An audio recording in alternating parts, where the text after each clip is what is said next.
Parlatore served as your private attorney, correct? Correct.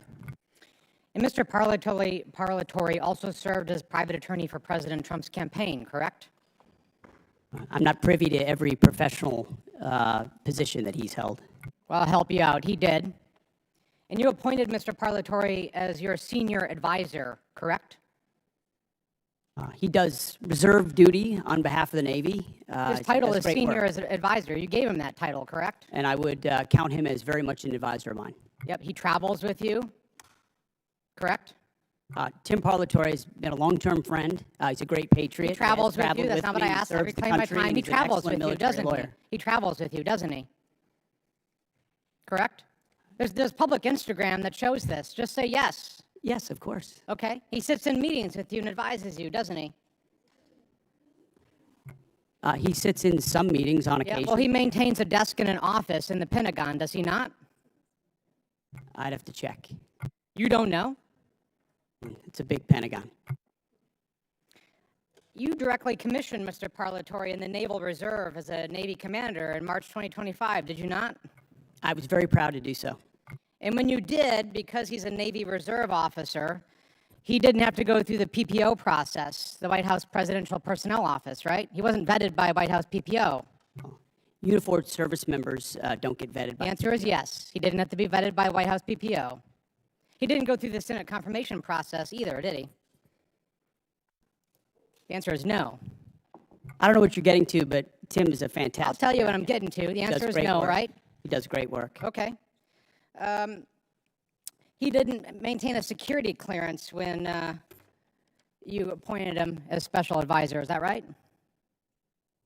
I'd have to check. You don't know? I mean, anybody that has access to sensitive material is going to have the appropriate clearance. Okay, so when you appointed him as special advisor, he had a security clearance? You're trying to piece together a timeline. No, I'm that asking I a simple can't give you question. exact One of your dates for. special, most sensitive advisors, did he have a security No, clearance? you're playing a gotcha game like you do on TV I'm and asking everywhere else. questions. You're trying to thread together details that are Clearly you're connected about concerned. something else. and- Clearly you're concerned about my line of questioning, aren't you, Mr. Secretary? Because you know where it's going, don't you? I think you do. So does Mr. Parlatore represent foreign governments? He has a private law practice, does he not? From what I understand of his law practice, he does a lot of great work for service members in the military and other. He maintains a private law practice. Does he represent foreign governments or foreign persons in that private law practice? I don't know. You don't know. Somebody who's sitting in your meetings, a special advisor, you don't know. Does he represent any senior officers who are currently under consideration for promotion by you or your office? The only person that makes determinations about senior officers is me. Answer the question. Does he represent senior officers who are under consideration for promotion by you? No, I'm the one that makes decisions about choosing. Does he represent them, finding Mr. senior Secretary? Does he He represent doesn't them? represent anyone. He's a legal advisor and always has But been. he has clients, does he not? He's a legal advisor to me on reserve duty, and he always has been, and he does a fantastic job. Is it true that Mr. You're playing a Parlatore was losing hand, removed? whatever you're I trying to reclaim my play here. time. Is it true that Mr. Parlatore was removed from an investigation by the White House last year? I don't know what you're referring to, but not that I'm aware of. You're not aware of it. Was it true that you were also removed from that same investigation? The answer is yes. No, not that I'm aware of. You're not aware of it. That's interesting. Well, is it true that Mr. Parlatore disparaged President Trump? I don't know what you're referring to, but no. Is it true that Mr. Parlatore was accused by President Trump and his lawyers of lying? What you're accused of is a cute line of questioning that's going nowhere. Well, it's going somewhere, which is why you're not answering the question. Was it true that he was accused of lying by the president's legal team? I'm not familiar to. You'd have to give me the context. Well, it's right of that here. You article, want to look at and the statement from President Anybody Trump's could blow legal up team? a quote and claim it says something, and that's what you're doing in a little stunt. Secretary Hegseth, what I'm really concerned about is you purport to have unfaltering loyalty to President Trump, and yet you are continuously Oh, going you care a lot I about reclaim my President Trump, time. don't you? You are This going is a behind his cute waste back of your 5 and minutes. appointing A people. huge, I reclaim my cute time. waste of your 5 minutes that I led reclaim nowhere. my time. You are Do not repeatedly pass go, going do not behind the collect the president's Gentleman President's from back. Colorado's Failed. time.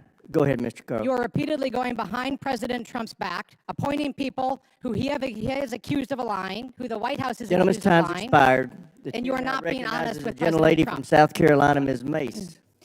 Thank you, Mr. Chairman. Thank you, Mr. Chairman. I request unanimous consent to enter a number of documents into the record. The first of which is a statement from Corey Mills, First Sergeant, stating his forms and accounts of his military service are falsified. The second document is a picture of Corey Mills wearing a Bronze Star from 2019, before he ever got a Bronze Star.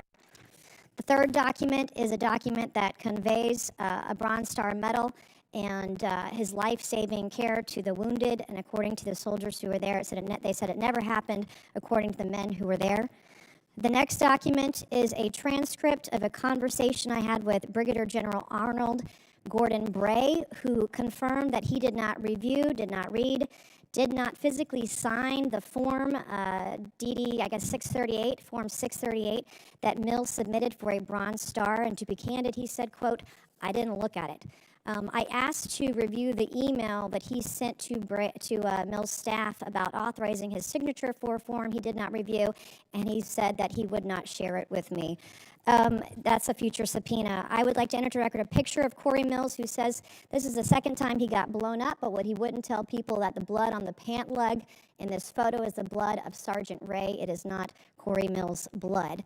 In the same series of photos he shares when he said he was, quote, blown up, are images of a Humvee that exploded with severe damage. That is not his Humvee. His Humvee purportedly was 50 yards away and suffered no damage and was not blown up. This is a copy of Corey Mills' marriage certificate with a 9/11 imam at a 9/11 mosque, entered for the record and redacted, with family members' names redacted and protected. This is a picture of Corey Mills with a purported Russian hooker in Afghanistan, which he, of course, denies. And then last but not least, I would like to request unanimous consent to enter into the record a restraining order against Corey Mills for dating violence. Thank you. I just buried my father on Thursday, Mr. Chairman. My father died with shrapnel in his body. He had 3 tours of combat, 2 in Vietnam, 1 in 1965 during the coup d'etat of the Dominican Republic. And I take stolen valor seriously, because we have men and women in uniform that have given their lives. And an individual that steals the stories of dead soldiers or injured soldiers have no right to serve in this body, let alone on this committee. And so I take it very seriously. I want to thank you, Mr. Secretary, and the folks that serve under you in the Department of War. As my father lay dying on April 14th, there was only one thing that calmed him down, that gave him the courage to pass on to the next life. And that was for me to read stories and testimony from 3 different soldiers that we didn't have, our family previously didn't have. We've been doing a lot of research on my father's service when he received the Distinguished Service Cross with V device in 1968 in Dong Zai. He rescued every man in that battle, in that firefight, over a 2-day period. He rescued them dead or alive on his own. He stood up to take fire over and over and over again. He called on artillery, heavy artillery, onto his position. Within 100 meters of his position, the man should have never made it out of Vietnam alive. And in fact, his commanding officers kept him back in many cases because they thought he was on a suicide mission, because he was just so dangerous out there. But he saved the lives of so many soldiers.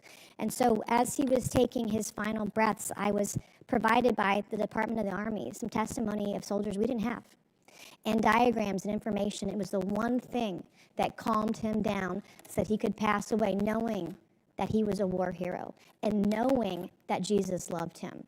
And it changed our family's life, and it changed his life in his last moments, his last breaths, his last hours. And for that, I am so grateful for the ship that you're running at the Pentagon and the Department of War. I have heard from people in the way that you're trying to innovate and trying to change the way we do business there. And I'm glad that you're firing people. There are people there that are getting in your way. They need to go. And the efficiencies that you want to bring, whether it's shipbuilding, whether it's cyber, whether it's AI, whether it's public-private partnerships, we have never seen a secretary at the Department of War who has been as innovative as you have. So I can't say enough good things about you right now. I was impressed. I was concerned about troops on the ground in Iran early on, and I was impressed with where we are today, how those soldiers were evacuated that got in that flight that crashed. But everything I have seen, you have surpassed all of my expectations, and I just want to say thank you from the bottom of my heart, and God bless you. Gentlelady yields back. Chair now recognizes the gentleman from Maine, Mr. Golden. Thank you, Mr. Chairman. Good morning, Mr. Secretary and General Caine. I'd like to use my time to drill down on an important decision concerning America's surface fleet. That is the future of the DDG-51 Flight 3 destroyer. Everyone on this committee knows about the Navy's struggles to successfully design, manage, and field new classes of ships. To name a few examples, I'll highlight the Littoral Combat Ship, the Zumwalt-class destroyer, and the recently canceled Constellation-class frigate. By any measure, the Arleigh Burke-class destroyer has been a highly successful program that continues to deliver the Navy a large surface combatant it can depend on. So the Zumwalt-class destroyers were going to replace the Arleigh Burke. It's a ship with some interesting capabilities, but the Navy rushed to construction before the design was complete, and it lacked a workable weapon system that the Navy wanted to outfit it with. So the Navy scrapped the program at 3 ships and went back to the DDG. I'm in my 8th year on this committee, and the entire time I've been in conversation with the Navy publicly and privately about the latest Flight 3 destroyer and how critical a role it would play, and now is playing for the surface fleet. And yet, even before we delivered one to the fleet, the Navy was already planning the DDG-X. I'm skeptical about the transition to yet another new class of surface ship, given the troubles I've laid out already. From my perspective, we have a proven hull for an Arleigh Burke destroyer that is described by CNO after CNO again and again and again as the backbone of the Navy's surface fleet. But now I'm even more skeptical. The proposal cuts production of the destroyer down to just 1 ship, scraps the future destroyer, and proposes $17 billion to build just a single new battleship, a class of ship the Navy decommissioned in 1992. Mr. Secretary, when you visited Bath Iron Works, you discussed this budget proposal with shipbuilders. You said, quote, "We're maxing out on DDGs. It's a workhorse, and it's a damn good workhorse." You were right about the DDGs. They are a workhorse. They're cost-efficient, deadly effective, and feared by our enemies. And I'm wondering why would we move on so quickly from a relatively new Flight 3 destroyer that's the gold standard for ballistic missile and drone defense capabilities. It's a ship that's proven itself time and again, recently in the Mediterranean, Persian Gulf, and the Taiwan Strait. I understand the Navy wants to field hypersonic missiles, but look no further than the 3 Zumwalt ships that the Navy has in the fleet that have been refitted with vertical launch tubes capable of delivering hypersonic missiles at a great payload at over 17,000 miles this year. Perhaps what's most troubling to me is that the battleship plan proposes moving at a pace that is, I think, extremely dangerous, or just high risk, low reward. To begin construction so quickly, breezing right through design. It's well documented that expediting design and preemptively moving to construction is the greatest recipe for failure. This represents an unacceptable cost to taxpayers if it fails, and leaves America less secure and our Navy less prepared. I understand the proposed battleship was a bit of a dream child of the recently departed Secretary of the Navy. I want to remind everyone here that recent history is littered with failed efforts to replace existing successful programs that remain the best in class worldwide. This isn't the failure of shipbuilders or sailors. It's a failure by leaders to learn a simple lesson. If it ain't broke, don't fix it. My sincere hope is that you, the Navy, and the Congress will pump the brakes on this battleship. Take the time to get it right, whatever it is. And for now, focus on the workhorse you can depend on. America cannot afford a surface fleet without a backbone. I very much appreciate that perspective, and the idea of divesting of an asset that's indispensable right now is not just a Navy problem. I mean, we've seen the same on MQ-9s and Apaches and A-10s and systems that our warfighters continue to rely on, which is why divesting to Invest, which was sold under the previous administration because of continuing resolutions and insufficient budgets, created a gap where now you're getting rid of the very things that you need right now, and you don't have available the things of the future that you said you would have because of the way this department did business. Always over cost, always delayed. So there's one destroyer, one Arleigh Burke class destroyer in this budget because, and and I hate to even say it, I'm not going to say it in open hearing, how many years behind we are in the backlog of building the Arleigh Burke-class destroyers. So the bulk of the money goes into shipbuilding to fix that, ensure we can get new places to build more faster.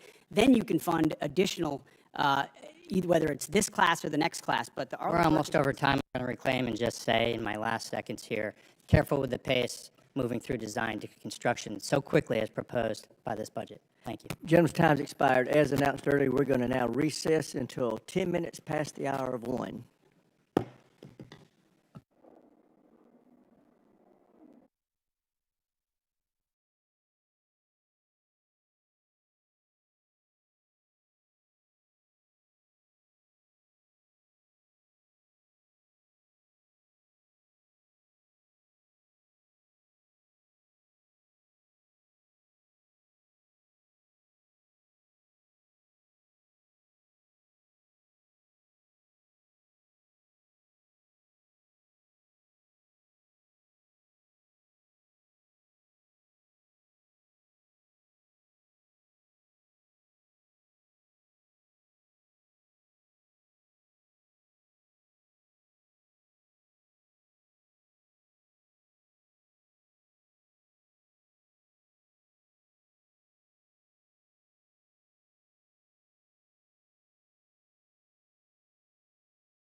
We will call this hearing back to order, and we now recognize the gentleman from Texas, Mr. Luttrell.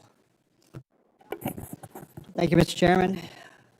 Mr. Secretary General, thank you for your service and your continued service to this great country. Mr. Secretary, a few weeks ago, our Commander-in-Chief, the President, signed an executive order over research on psychedelic medications, hovering over the veteran space as well as active members. Could you, and I know you're aware of this, and the health and well-being of the service members and the veterans is very near and dear to my heart.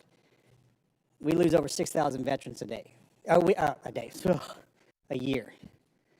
I would love to see that trajectory go to zero. Can you, at a high level, is the Department of War interested in kind of coming in with VA, HHS, NIH, and pushing this type of research?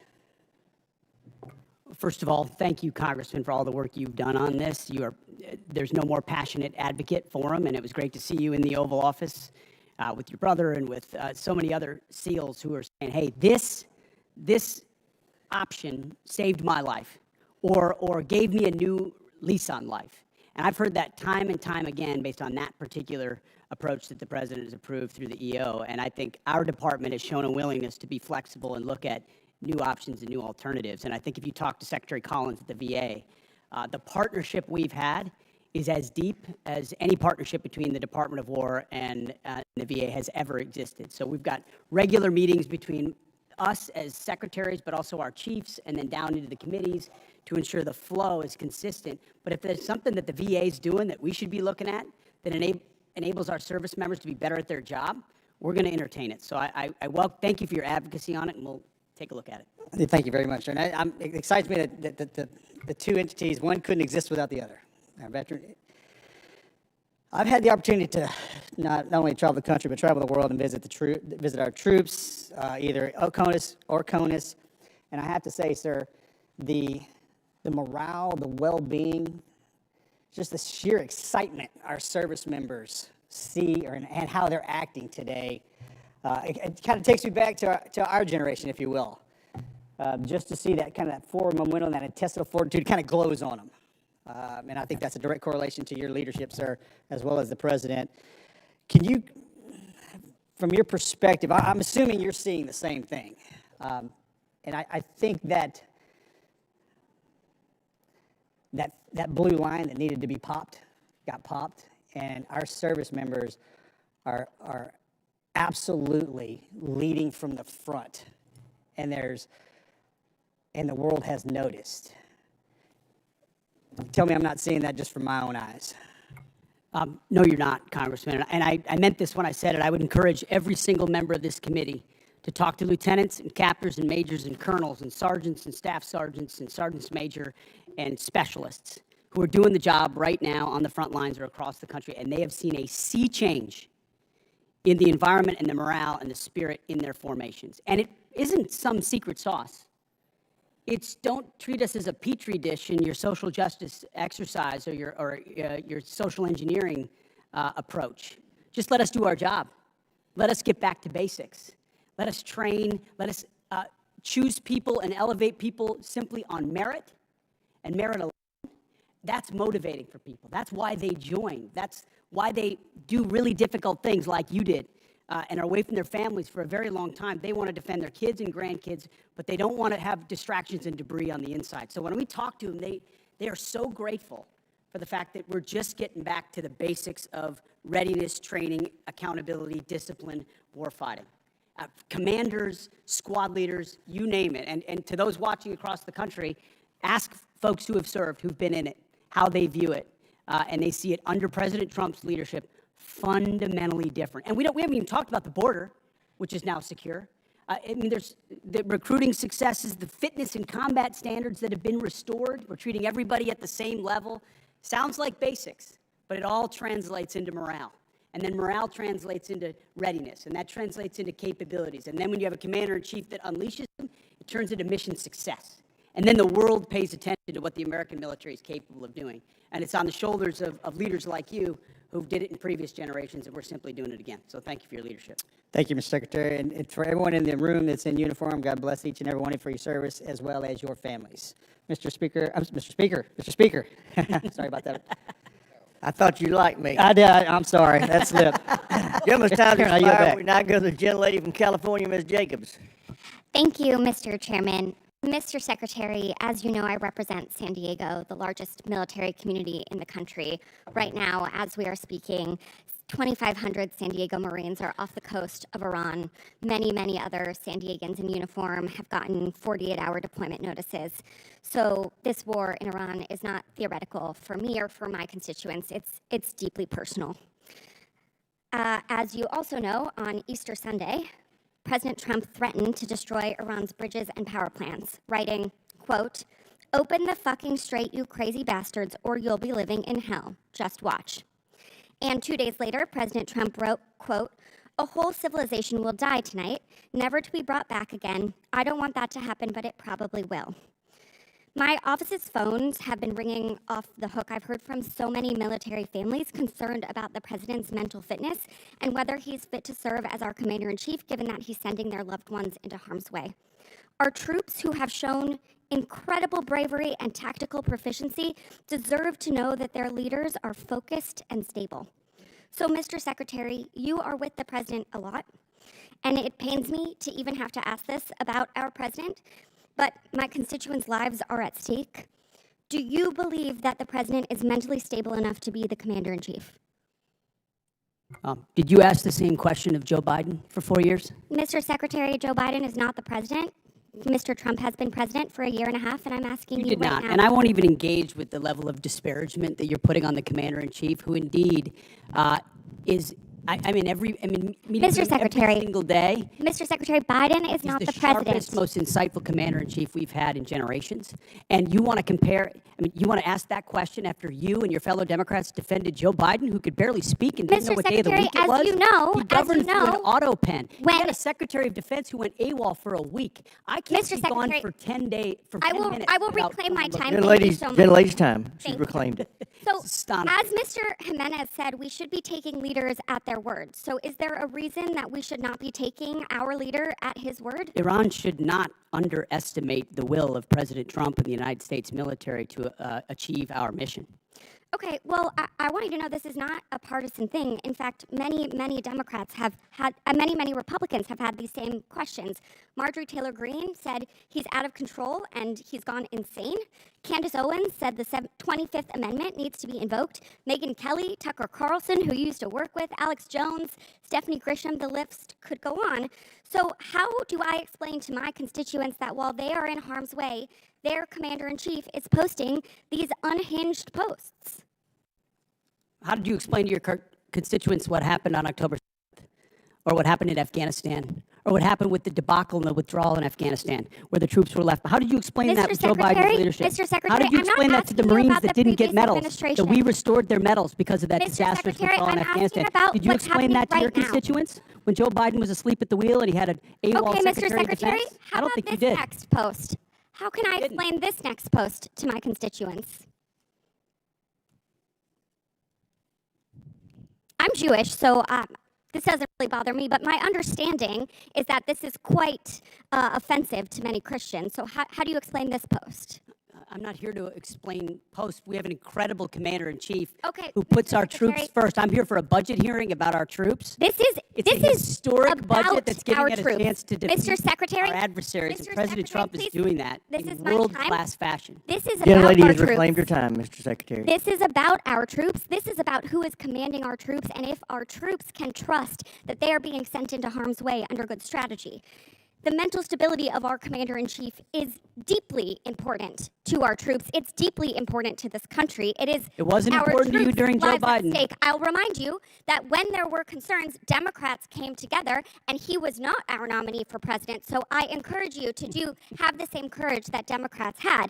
Mr. Secretary, you keep saying that he is the best commander-in-chief we've ever had, the best negotiator. Talk to the troops. 13 American troops have died More than 380 have been wounded. The Strait of Hormuz, which was wide open, is now closed. Less than 90% of traffic through the strait is still not going despite the ceasefire. The Iranian regime is still in power. It still has nuclear material. The war is costing Americans billions of dollars. And Mr. Secretary, if you think that this is what winning looks like, then maybe we should be questioning your mental stability. Maybe you are the one responsible for this failure, and the president should think about replacing you. Sounds Mr. like- Chairman, I yield back. Gentlelady yields for the back. wrong Chair, I side. recognize It's the not gentlelady surprising. from Virginia, Ms. Kiggins. Thank you, Mr. Chair, and thank you to our witnesses for being with us. I have the privilege of representing Virginia's 2nd Congressional District, so Hampton Roads, home to a lot of our East Coast Navy. And I had the privilege of attending the VFA 106 Change of Command on Friday, which is our fleet replacement squadron for the F-8 for the aging F-18s. But what an awesome event. And to talk to some of the Navy leadership that was there and to listen to them say firsthand just about the morale of the squadrons that are currently deployed on the USS Ford, specifically talking to leadership. A lot of our children serve. It's a family business for those of us in naval aviation. And they're like, don't believe the media. The morale's amazing. Those guys are doing tip of the spear mission work. I live with a retired F-18 pilot husband who also is begging to find a way to get back in the cockpit because he's jealous of what he sees. So just that type of mentality. Thank you for that. I know that they're doing a mission, and keeping them engaged is an important part of the fight. Along those same lines about naval aviation, I would love to hear, Mr. Secretary, your thoughts about the future of naval aviation. I know that this is a budget hearing, so last year's budget, we had $900 million that we were looking forward to using the FAXX program, and then the fiscal year 27 request was reduced to $140 million. And I, of course, keeping tabs on the Air Force, $5 billion for their F-47 program. So we love aircraft carriers. We love that mobile air superiority piece. What are your plans for the future of naval aviation? I kick and scream every day of the week here in this committee about the F-35s and getting them at our East Coast Master Jet Base. I know the FAXX is our next generation strike fighter, but just would love to hear your plans and timelines for the future of naval aviation. Well, I appreciate your comments, and then I would defer to the chairman, too, on it, on the remaining utility of the F-18s, which are still flying critical missions right now off our carriers and do a fantastic job. 30-plus years old, but yes. Yes, correct, which is why the issue of the FAXX is important. It's not a matter of if, it's a matter of when. It's a matter of trade-offs in industry and design and capabilities, ensuring we're not slowing other things down at the behest of others. So I think in August, the August timeframe is, I'm sure you're familiar with that, is what we're looking at. It's a critical capability that we need to fund for the future of naval aviation.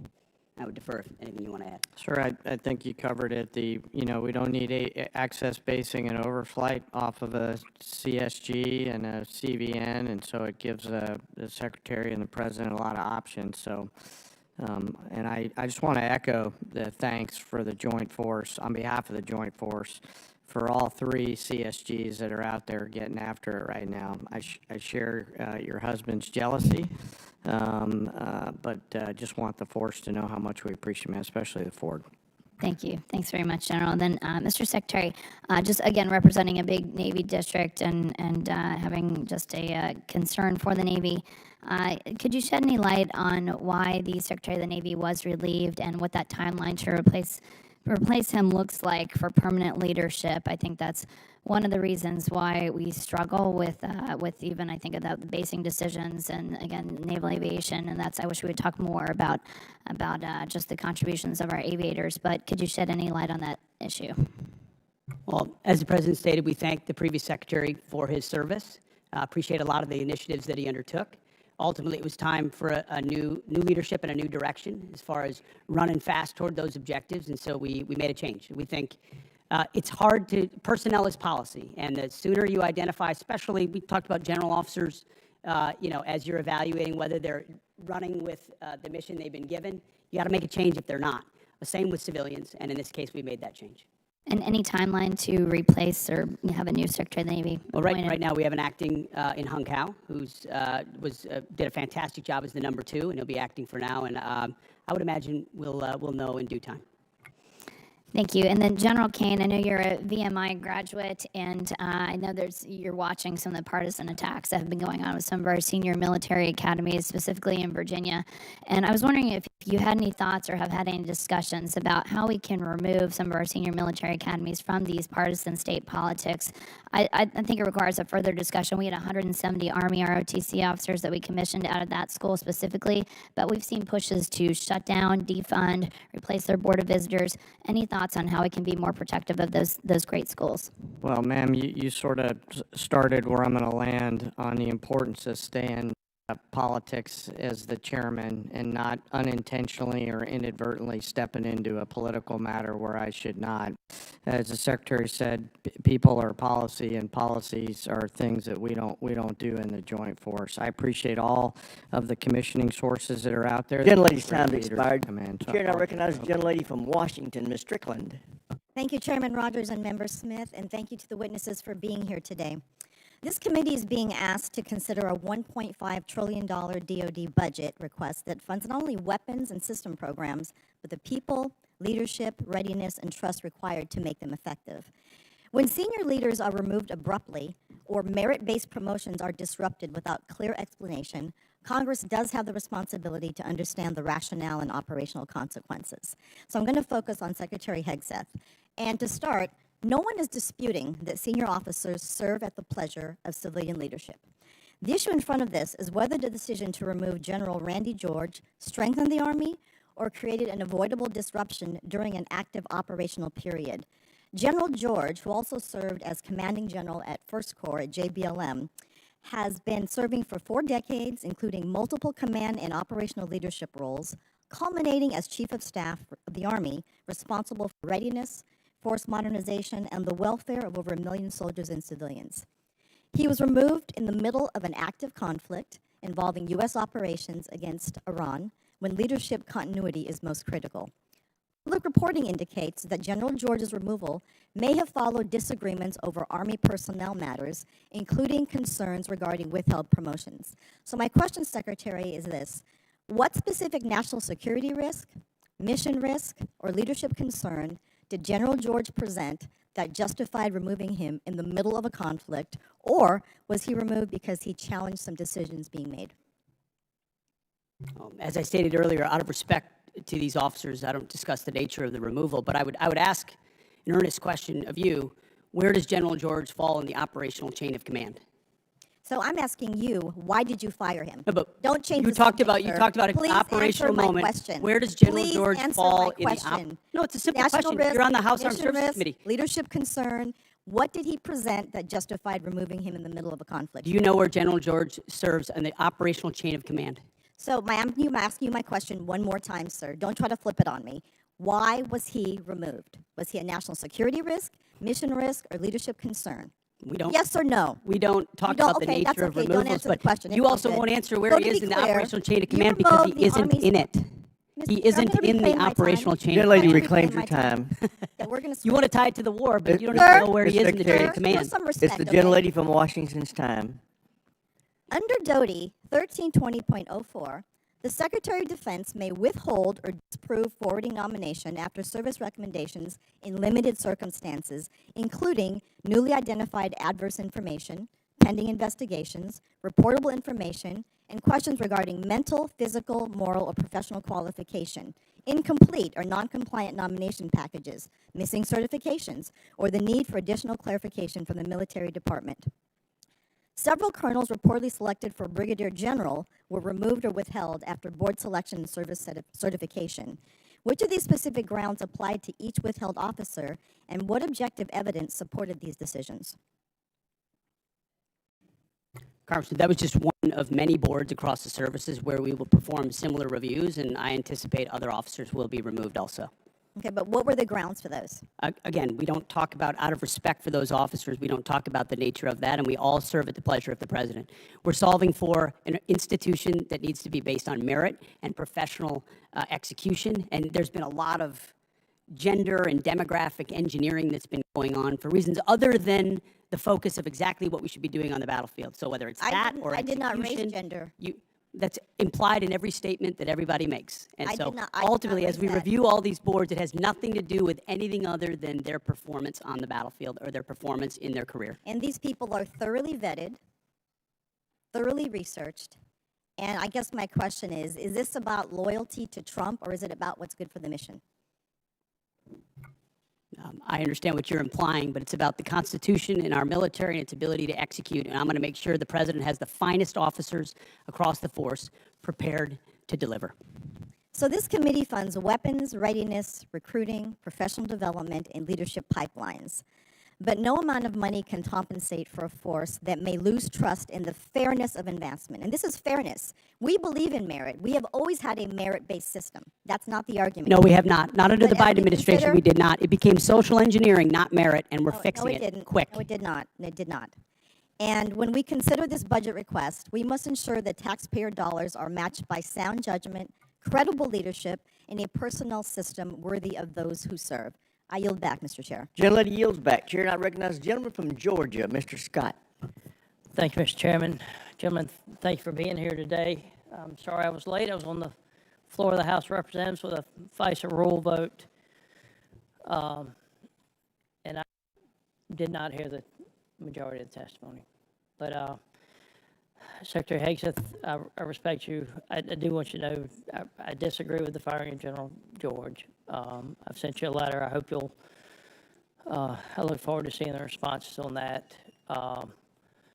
And I mean, it takes 218 votes to get something across the floor of the House of Representatives. And with NDAA and with budget plus-ups and everything else, we're going to lose some Dem votes. I mean, we're going to have, we're going to lose some Republican votes. I mean, we're going to have some Dem votes to do the things that we have to do to fund the Department of Defense. And I just, I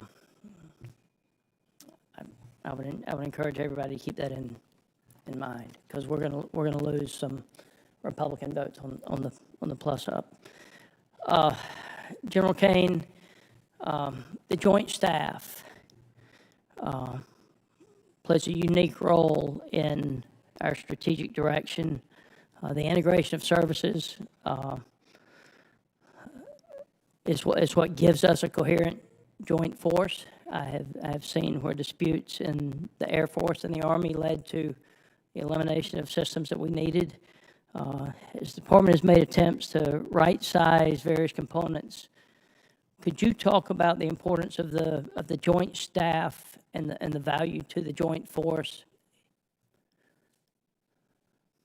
You bet, sir, and I'm incredibly proud of the Joint Staff. You know, our job is to integrate options, to deliver those options to our National Command Authority, work with all the services, and the one area of exclusivity we have pursuant to the 2017 NDAA is as a global integrator, and our J2, J3, J5, J7 team, J8 all do a fantastic job along with the 1 and the 6 every day and the 4 to really bring the totality of American combat capability together into a range of options and risks that we can then bring to the Secretary and the President. So they are extraordinary in everything they do, and I appreciate the chance to brag on them a little bit.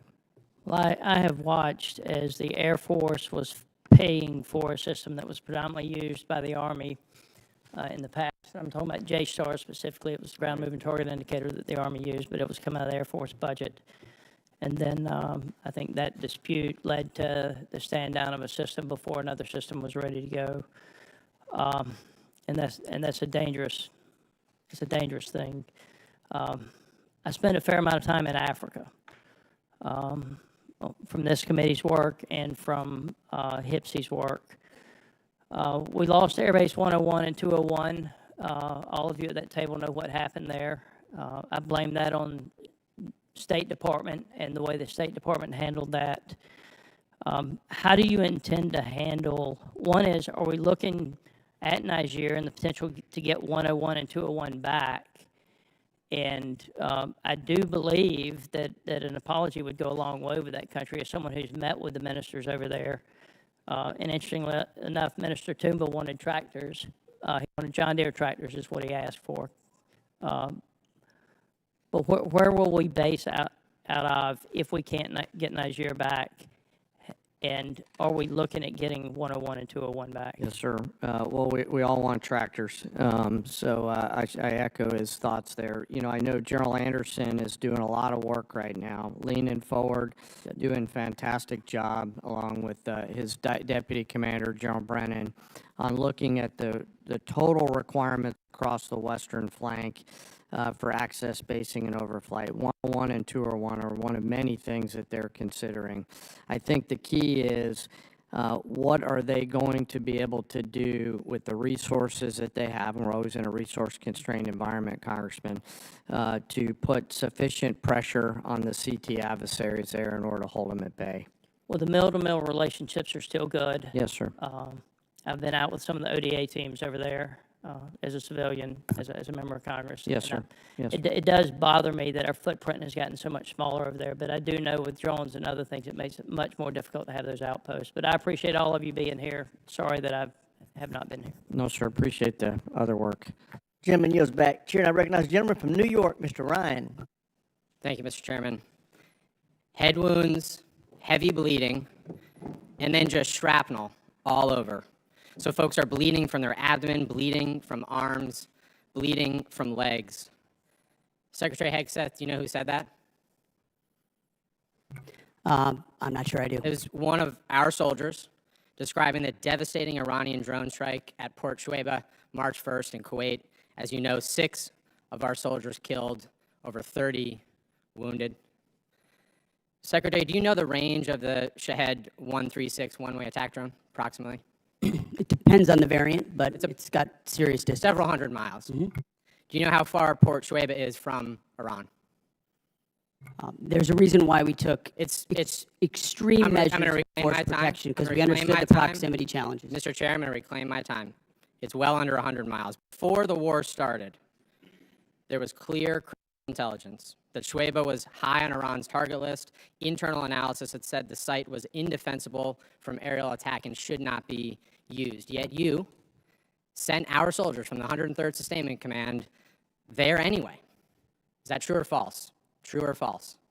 Straightforward question. Are you going to give me a chance to answer or just play gotcha? Did you send them there or not? We took proactive measures from the beginning to ensure force protection and defensive posture were maximized across the theater. Let's talk about what defenses they had. Prior to the attack, officers on the ground knew our troops were vulnerable. In fact, they requested additional force protection. Did they receive it? Wherever humanly possible, force protection and counter-UAS was always made available. They did not. In fact, when asked to describe the base's defense, one survivor who's come forward from the unit said, quote, I would put it in the none category. From a drone defense capability, none. So let's be clear, no counter-drone capabilities, no counter-rocket systems, no counter-mortar or counter-artillery, not even the basic overhead protection that you and I had 20 years ago in Iraq, and now 6 of our soldiers are dead. The next day, you downplayed the attack. You said it was a squirter that squeaked through fortified defenses.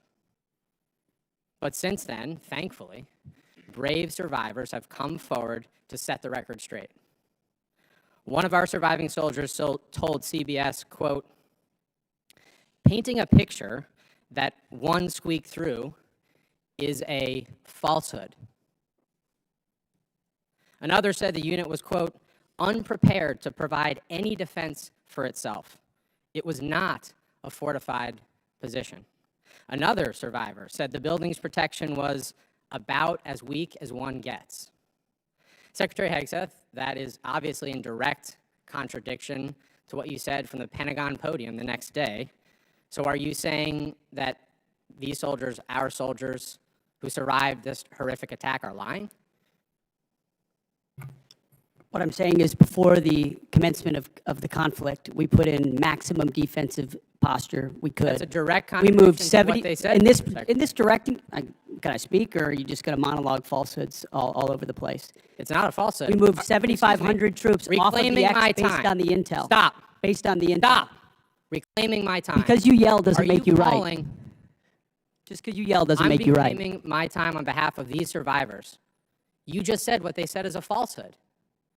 There's a much larger That picture. true? There's a much larger picture at play here that included integrated air defenses, bunkers, moving people off Then the why, X Mr. to Secretary, ensure are that they they were dead? not part of the target. We moved those troops and all across the theater, thousands of troops off the X, off of their bases, because we knew what Iran was going to try to strike, and we knew there So could no be a answer. tragic moment. No there could be a answer, Mr. tragic moment where Secretary. something Again. could get through. Of Again, course, that's the I'm consequence of reclaiming my conflict, time. and we Again. remember those 6 every single day. I wanna But finish- don't play games with. I'm not playing games. raising I your want to voice and finish with pointing one more fingers. quote from a survivor of the attack, and I put this on the record. Telling the truth is important, and we're not going to learn from these mistakes if we pretend these mistakes didn't happen. Secretary Hegseth, those soldiers told the truth. Those soldiers are braver than you are. I commend They them. are asking for accountability. They deserve accountability, and I'm asking for the same, starting with you. And as I said a year ago, you need to resign immediately. I commend those And I soldiers. yield back. Gentleman yields back. Chair now recognizes the gentleman from Texas, Mr. Fallon. Thank you, Mr. Chairman. Secretary Hegseth, I want to tell you something right now. You focused our military once again, and finally, and you shaped it into the meritocracy, and you've dramatically increased the United States' ability to project power, and when needed, lethality. And I mean, and as a result, our deterrents have never been more evident the world over. So thank you.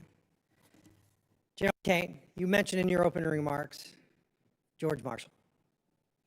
Unfortunately, some of your immediate predecessors were clearly one type of a general. They were Democratic generals. One of them, even in this committee, used politically charged rhetoric of the left. And I don't want Democratic generals. And for that matter, I don't want Republican generals either. I want American generals.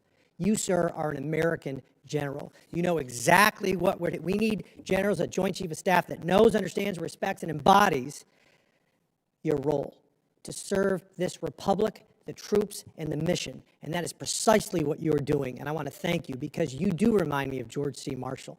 He was a great American, and so are you. Secretary Hegseth, what do you know of any nation state that ever enriched uranium to 60% that then didn't make a nuclear weapon? Well, first of all, I want to second your comments about the chairman, and I agree. I appreciate how he does his job.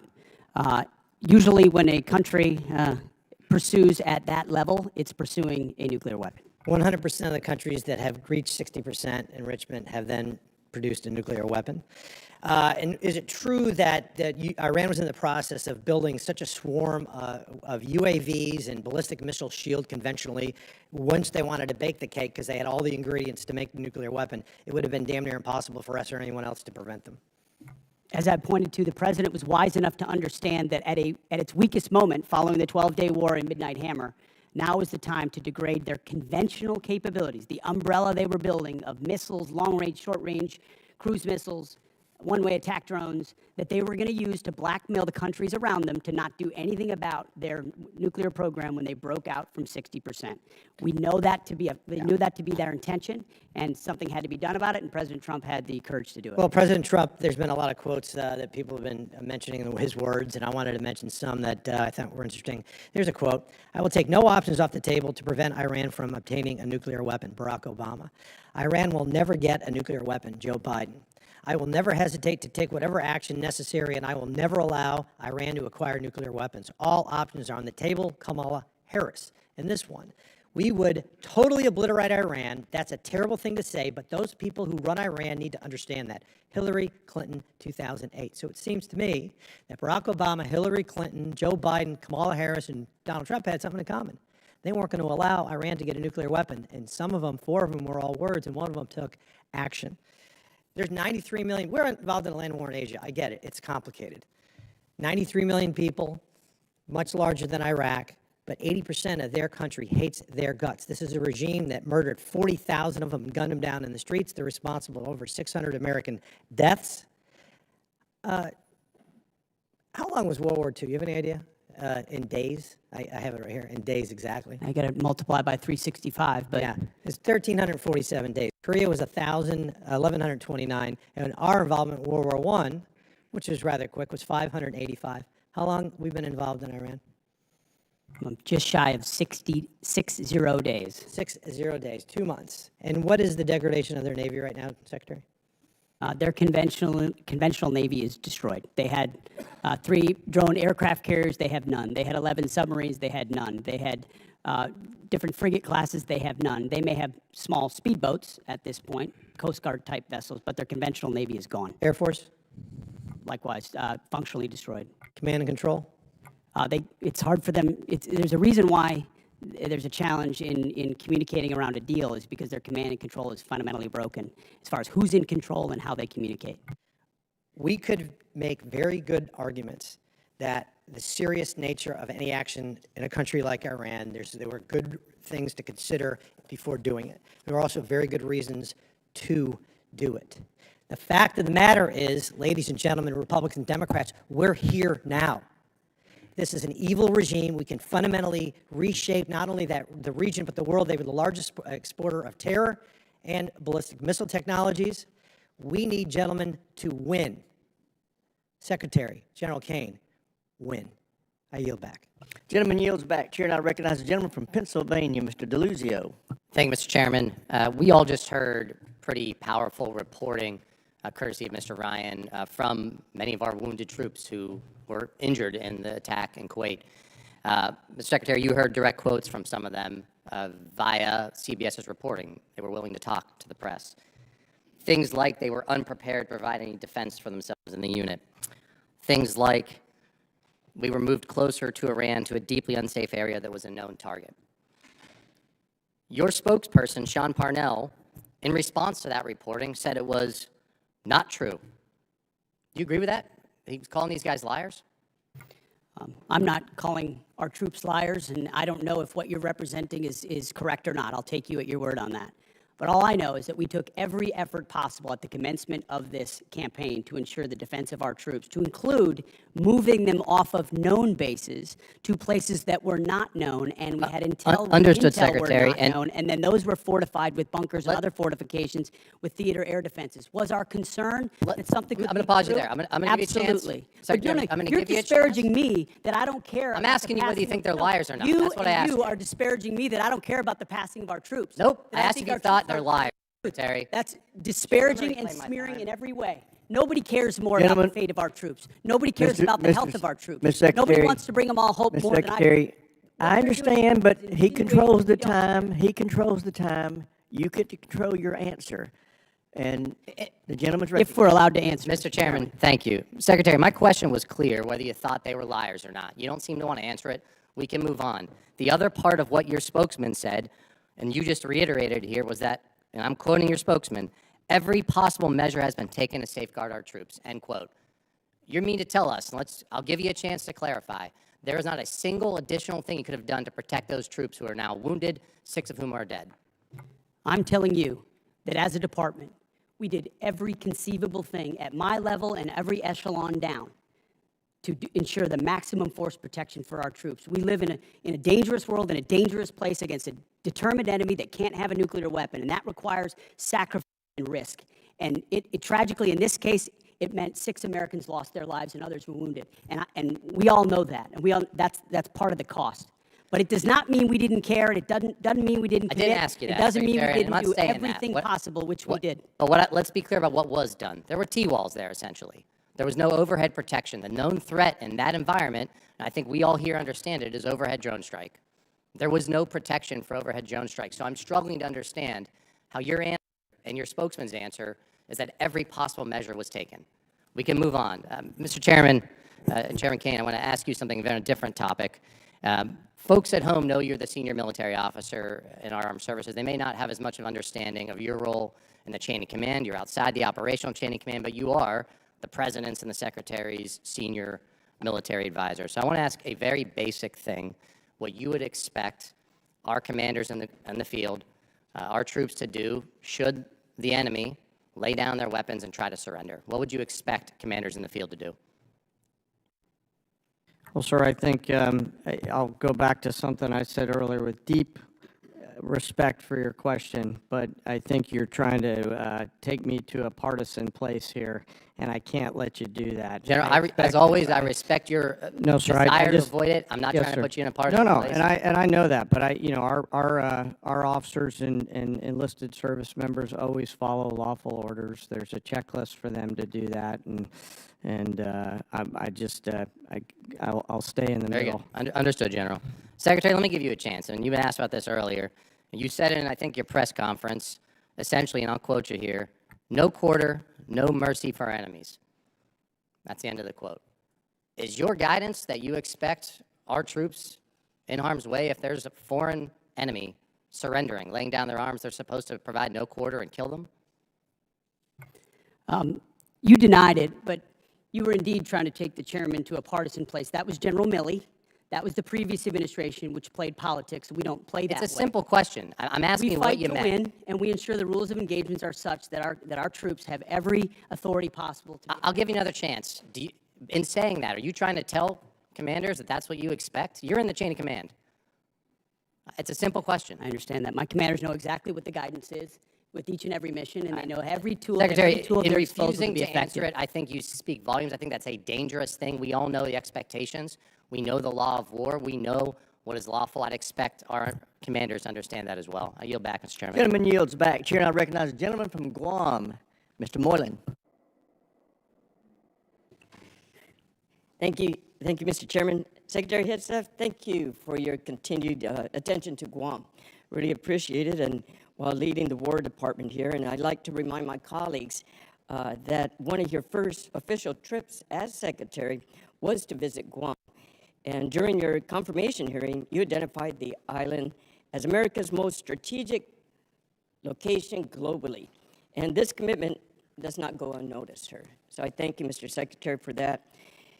And as we continue our buildup for the defense of our nation in Guam and the people of Guam, we have many active duties personnel, but we also have a lot of Department of War civilian personnel too.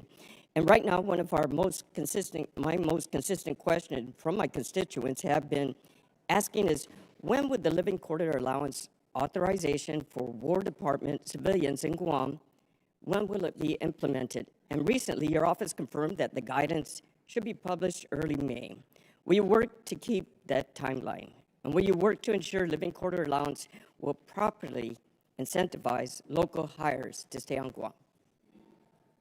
Well, if that's what we stated, we need to stick with it. That's been our pledge. And I think it reiterates that the amount we're paying to pay for housing and for quality of life and living at certain, especially unique locations, is usually mismatched, and it causes staffing and workforce problems that we need to address in a tailored nature to some of those unique locations, like Guam, like Hawaii, and others in Europe. So yes, we're committed to that. And I would just note that in our budget, we've got almost $1 billion for the Guam defense system. Also, we're investing in ensuring that that critical location you described is part of our theater umbrella.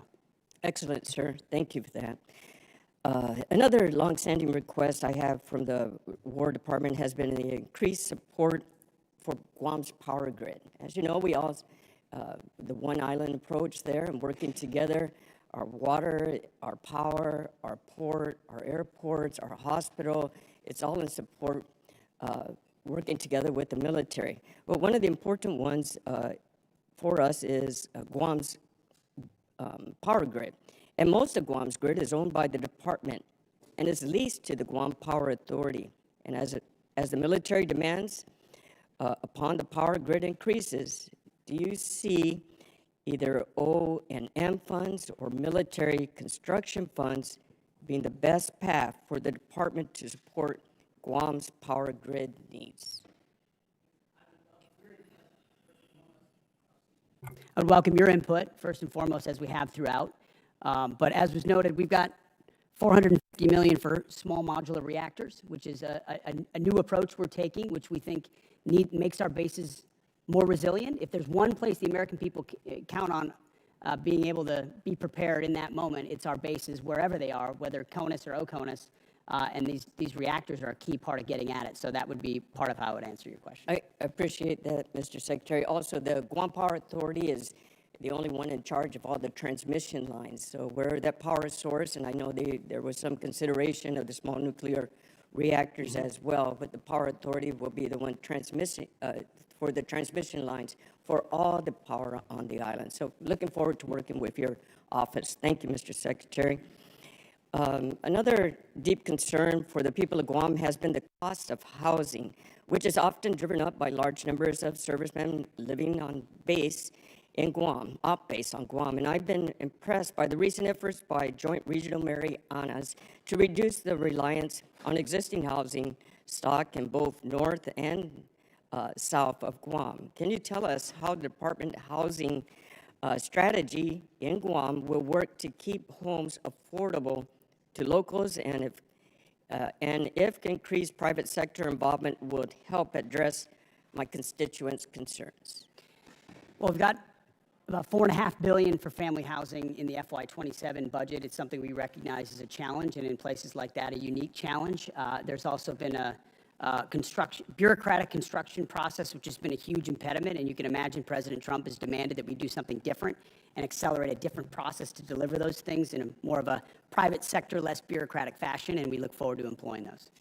Excellent, sir. And finally, we did have one discussion when we first met in Guam regarding the Medal of Honor possible recipients that are deserving of this. Now, Guam has never had any Medal of Honor recipients, and there's three names that we've... Gentleman's time's expired. Thank you. I would like to point out, once I recognize a member, they have control of that 5 minutes. If they want to give a speech, they can give a speech. If they want to ask questions, they can ask questions. But if you ask a question, I would hope you give the witness a chance to answer. But if they choose not to, then the witness has to recognize it's their time and cut it off and go back to them. But I want to stick... Sorry, go ahead. I want us to be able to be respectful of each other and be able to make sure we maximize the use of this time. But everybody has to understand it's the member's 5 minutes once I recognize. Did the ranking member want to offer something? Yeah, I just want to second that. Yeah, it is members' time. I do hope members, you do ask a question. Got to allow for more than 2 words. Yes, if they filibuster or don't answer the question, feel free to interrupt. But I hope we can keep this respectful and it's more productive for us and for the witnesses and for those watching. Great. So thank you, Mr. Chairman. And with that, we will recognize the gentlelady from Hawaii, Mr. Kuda. Thank you, Mr. Chair. On February 2nd, President Trump said we should take over the voting in at least 15 places. The Republicans ought to nationalize the voting, despite the Constitution assigning primary responsibility for elections to the states. Federal law also draws very clear limits. Under 18 U.S. Code Section 592, military officers are prohibited from deploying troops or armed personnel to polling places unless necessary to repel armed enemies of the United States. That is this exception, not politics, not suspicion, not conspiracy theories, armed enemies. Secretary Hegseth, do you think American voters are enemies of the United States? A simple yes and no or suffice. I think legal voters, I think everybody who's legal should vote, yes. So American voters are not enemies of the United States? Yes. You're agreeing with me? I think America's legal citizens should vote, yes. How many armed enemies of the United States have attempted to interfere in the last election? Can you recall any time when armed enemies of the United States attempted to interfere in the last election or the 2020 election? We just had the King of England here a while ago, but so 250 years ago. Okay, very good. All right. Well, Secretary Hegseth, if President Trump ordered you to deploy troops to polling places during the midterm elections this fall, which would violate the law I just cited, would you implement his order? Yes or no? What you're trying to insinuate is that the president would give unlawful orders and we would somehow deploy troops as a result. And the evidence of our department is that we've worked alongside law enforcement very effectively for 15 months.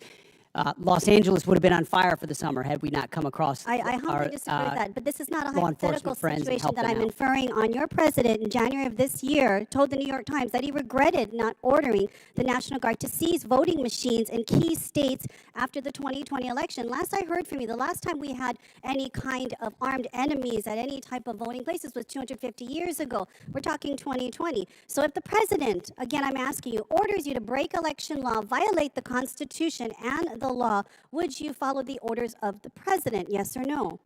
The president, you like to insinuate that the president issues It's a illegal simple orders, which he hasn't question. and does not. Who would you follow, the president or the I Constitution? will note that in 2024, troops were, that was Joe Biden, by the way. Who Joe would Biden you send were to- deployed to polling locations in 15 states. 2024, Joe Biden, troops deployed to polling locations in 15 states. Explain that one to me. I am asking you a question now. You seem to really like Joe Biden. You've brought his name up more than many other topics today. Answer the question. Who are you beholden to, Mr. Secretary, the president or the Constitution? Well, I If very you can't answer proudly, that question, I 'cause you very couldn't proudly answer served that as question when president. I and asked you very if you shoot proudly swear an innocent oath to civilians defend in the the leg Constitution. in Los Angeles. He couldn't answer that either. So I think our answer is very clear. Obviously, you have taken a oath of loyalty only to the president and not the people of this country. Let's move on now, and let's talk about AI. The Marvin Smart System, which appears to be the program on record being used in Iran, does the targeting work we know of about 2,000 It's people called the used to Maven do it. system, not the Marvin system. Excuse me. Thank you so much for that correction. It does it in a fraction of the time. The intention was to compress the kill chain, and the result was an attack that killed almost 200 children. Would you agree that tragic actions like this prove that when we trade time and humans for safety, people die?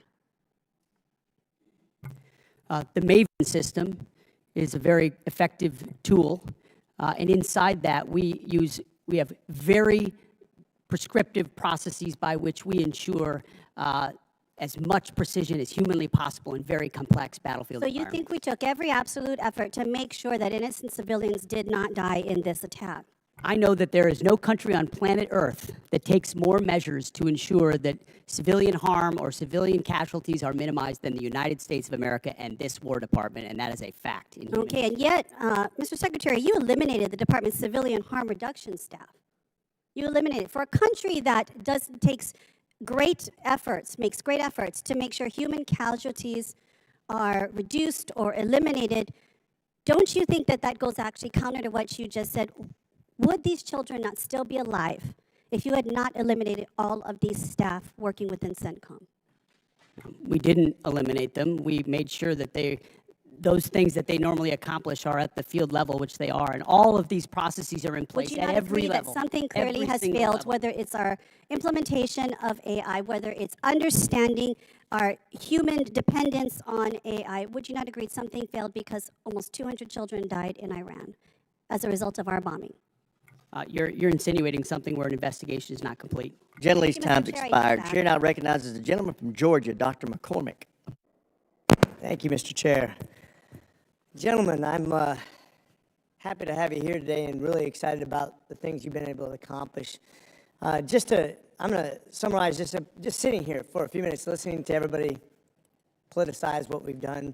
I'm just going to break it down as best as I can, and then I'm going to let you answer a couple questions. First of all, just since the short period of time that the Trump administration has taken over, we've handed over control of Ukraine's destiny to Europe, where it belongs, a conglomerate that has a $20 trillion economy versus a $2 trillion Russian economy, to actually take care of their own country in a very good way, their own continent.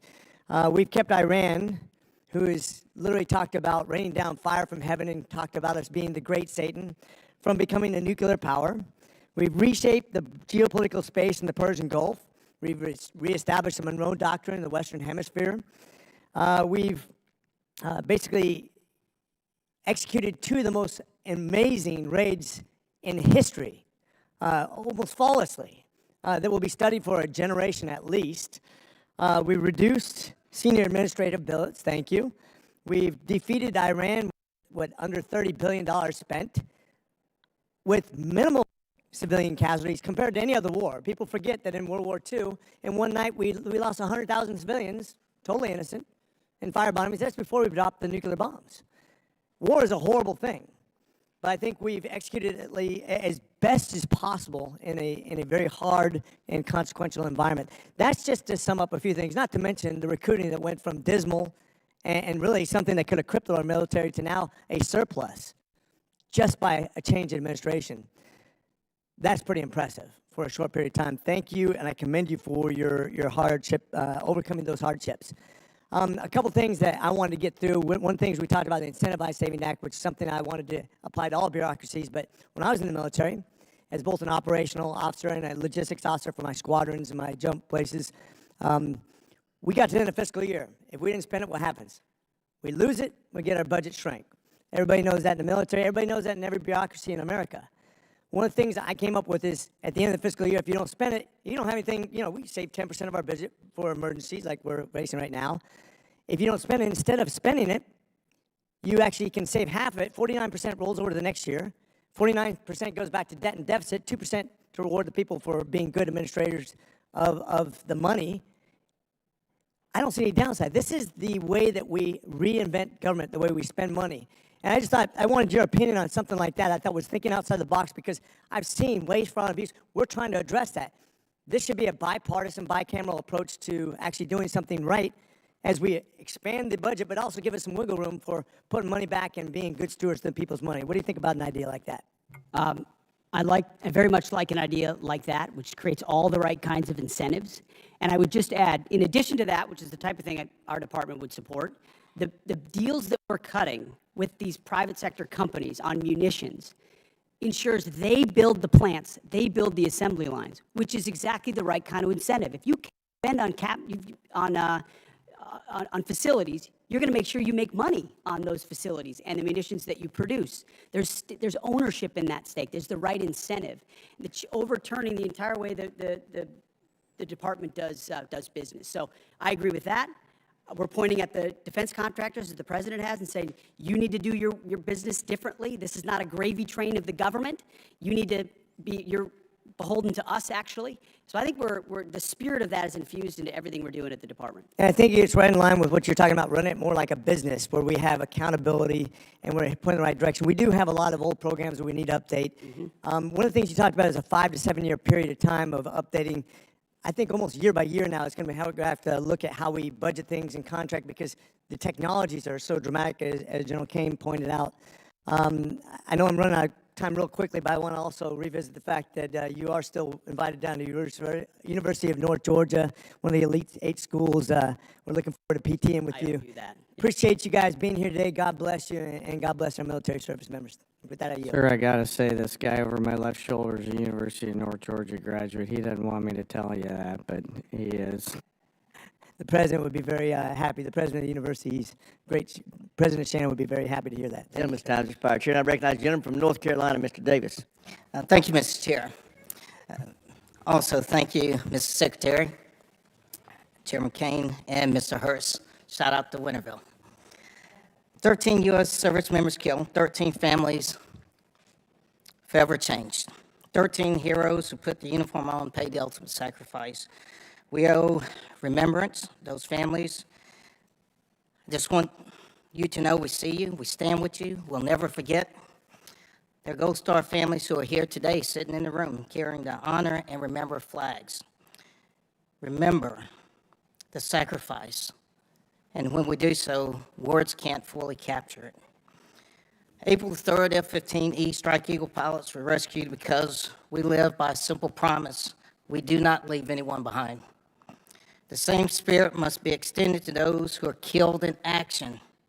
That's why I arise again today and raise this question of the importance of passing H.R. 1363, Honor and Remember Flag Recognition. Mr. Secretary, I raised this with you before, and actually I come today to thank you for the response from your office and actually engaging with us in this. I rise again today and bring this up because we must never lose sight of the true cost of war. As we commemorate 250 years in this country, the first call for independence, Halifax County delegates moved forward with the first official action in my district. Our service members are the reason we are here today. They've delivered freedom, and I believe it would be amazing if we could deliver for their families, those who've sacrificed this flag, something to help them, ideally by Memorial Day, or at least commemorate their families. I would simply ask, do you have any thoughts whatsoever how we continue to lift and honor those who have been killed serving our country? Well, thank you for what you do on that topic. I think first and foremost, we do it by doing right by the legacy of those that we lose. whether it's those 13 from this conflict or any other conflict. I've been at Dover every single time, as is the chairman, as is the president, the vice president, when they can, to greet that and respect and honor that. In our department, we established the first ever Gold Star task force, where we've got a Gold Star advocate right in our front office, working these issues on a daily basis, which is why it doesn't surprise me that we so quickly got back to you. These are deep in our DNA, things that we care about, how you treat a family who's given everything in that moment, not just at Dover, but in every step of that process is a reflection of how Mr. they Secretary, thank you truly just for time here. And I've served mortuary and I've been to Dover. I deployed to Dover, so thank you there. I want to shift to Army Cadet Command. The Senior ROTC Programs Rebalance Optimization Plan, North Carolina Central University in particular, there are real access and logistical challenges that are before the cadets. And when we think about building the next generation of leaders, I would just ask us to think about how we're putting barriers in front of some, and I would just ask if you could please take a closer look at the impact on the cadets. I want to shift to another topic and really spend the last moment here as I'm running short. Your memo, April memo, the non-official personal protection arm in the Department of War property. My son is at Fort Benning right now, infantry. He's training, ideally, he wants to be 11 Bravo. And I shared the memo with them, and he shared it with his battle buddies to see the response. And he's definitely Second Amendment enthused, an advocate, and they're really interested, in this. My question is simple. How do you plan to provide any guidance on the denials, and how do you plan to track it? That was the intent, is to make sure those men and women out there feel like they have their Second Amendment rights even when they're on post. And the burden of proof is on the command as to why they would deny, as opposed to the burden of proof on why they should allow. So the presumption is the same rights they would have outside the gate of a base they have inside for personal protection purposes. Our bases shouldn't be gun-free zones, except for the Armory and the MPs. So the burden of proof is something I'm going to pay very close attention to. My last 15 seconds, Chairman Caine. Thank you again for the conversation breakfast. Any final thoughts in terms of any reservations of how we're dealing with munitions in terms of a supplement on the depletion of munitions? Gentleman's time's expired. Chair, I recognize the gentleman from Louisiana, Mr. Higgins. Thank you, Mr. Chairman, General Caine, Mr. Secretary, thank you for being here today. Mr. Secretary, you stated in your opening statement that one of the foundational endeavors that you embrace is to, in your words, forge a lethal arsenal of freedom. I don't think it could be more accurately described, the spirit that you gentlemen are delivering within the Department of War, the men and women that you serve. It's notable for an American like me, an Army veteran, 65 years old.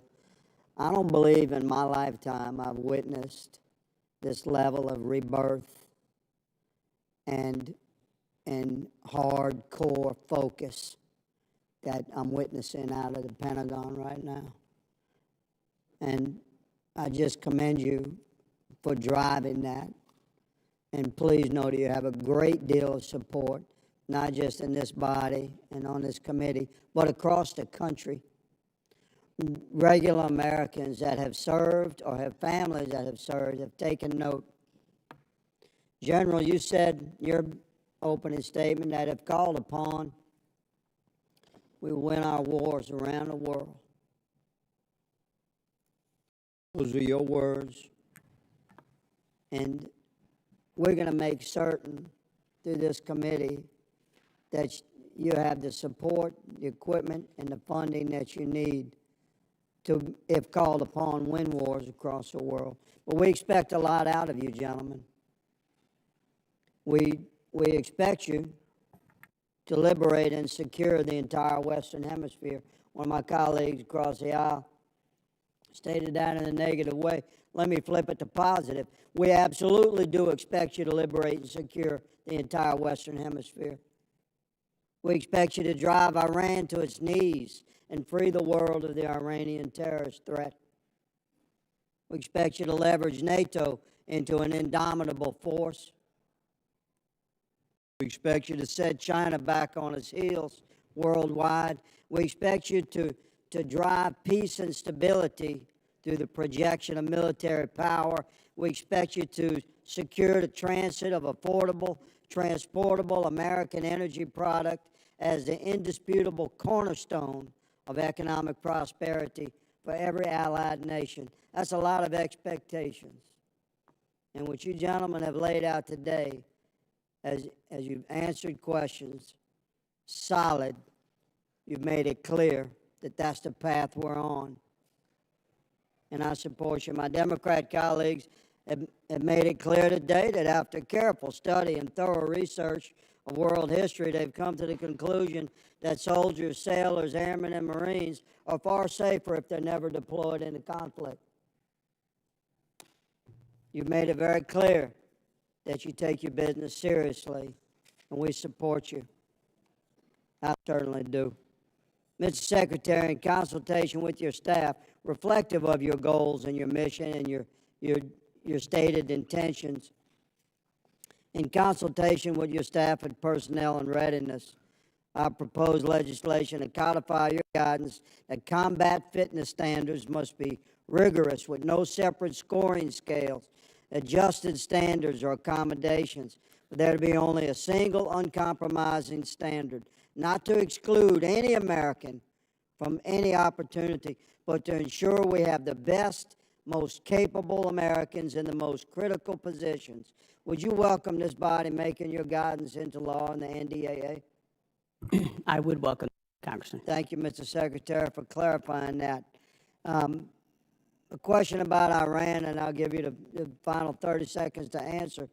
Was Iran moving precipitously towards nuclear weapons capability, Mr. Secretary?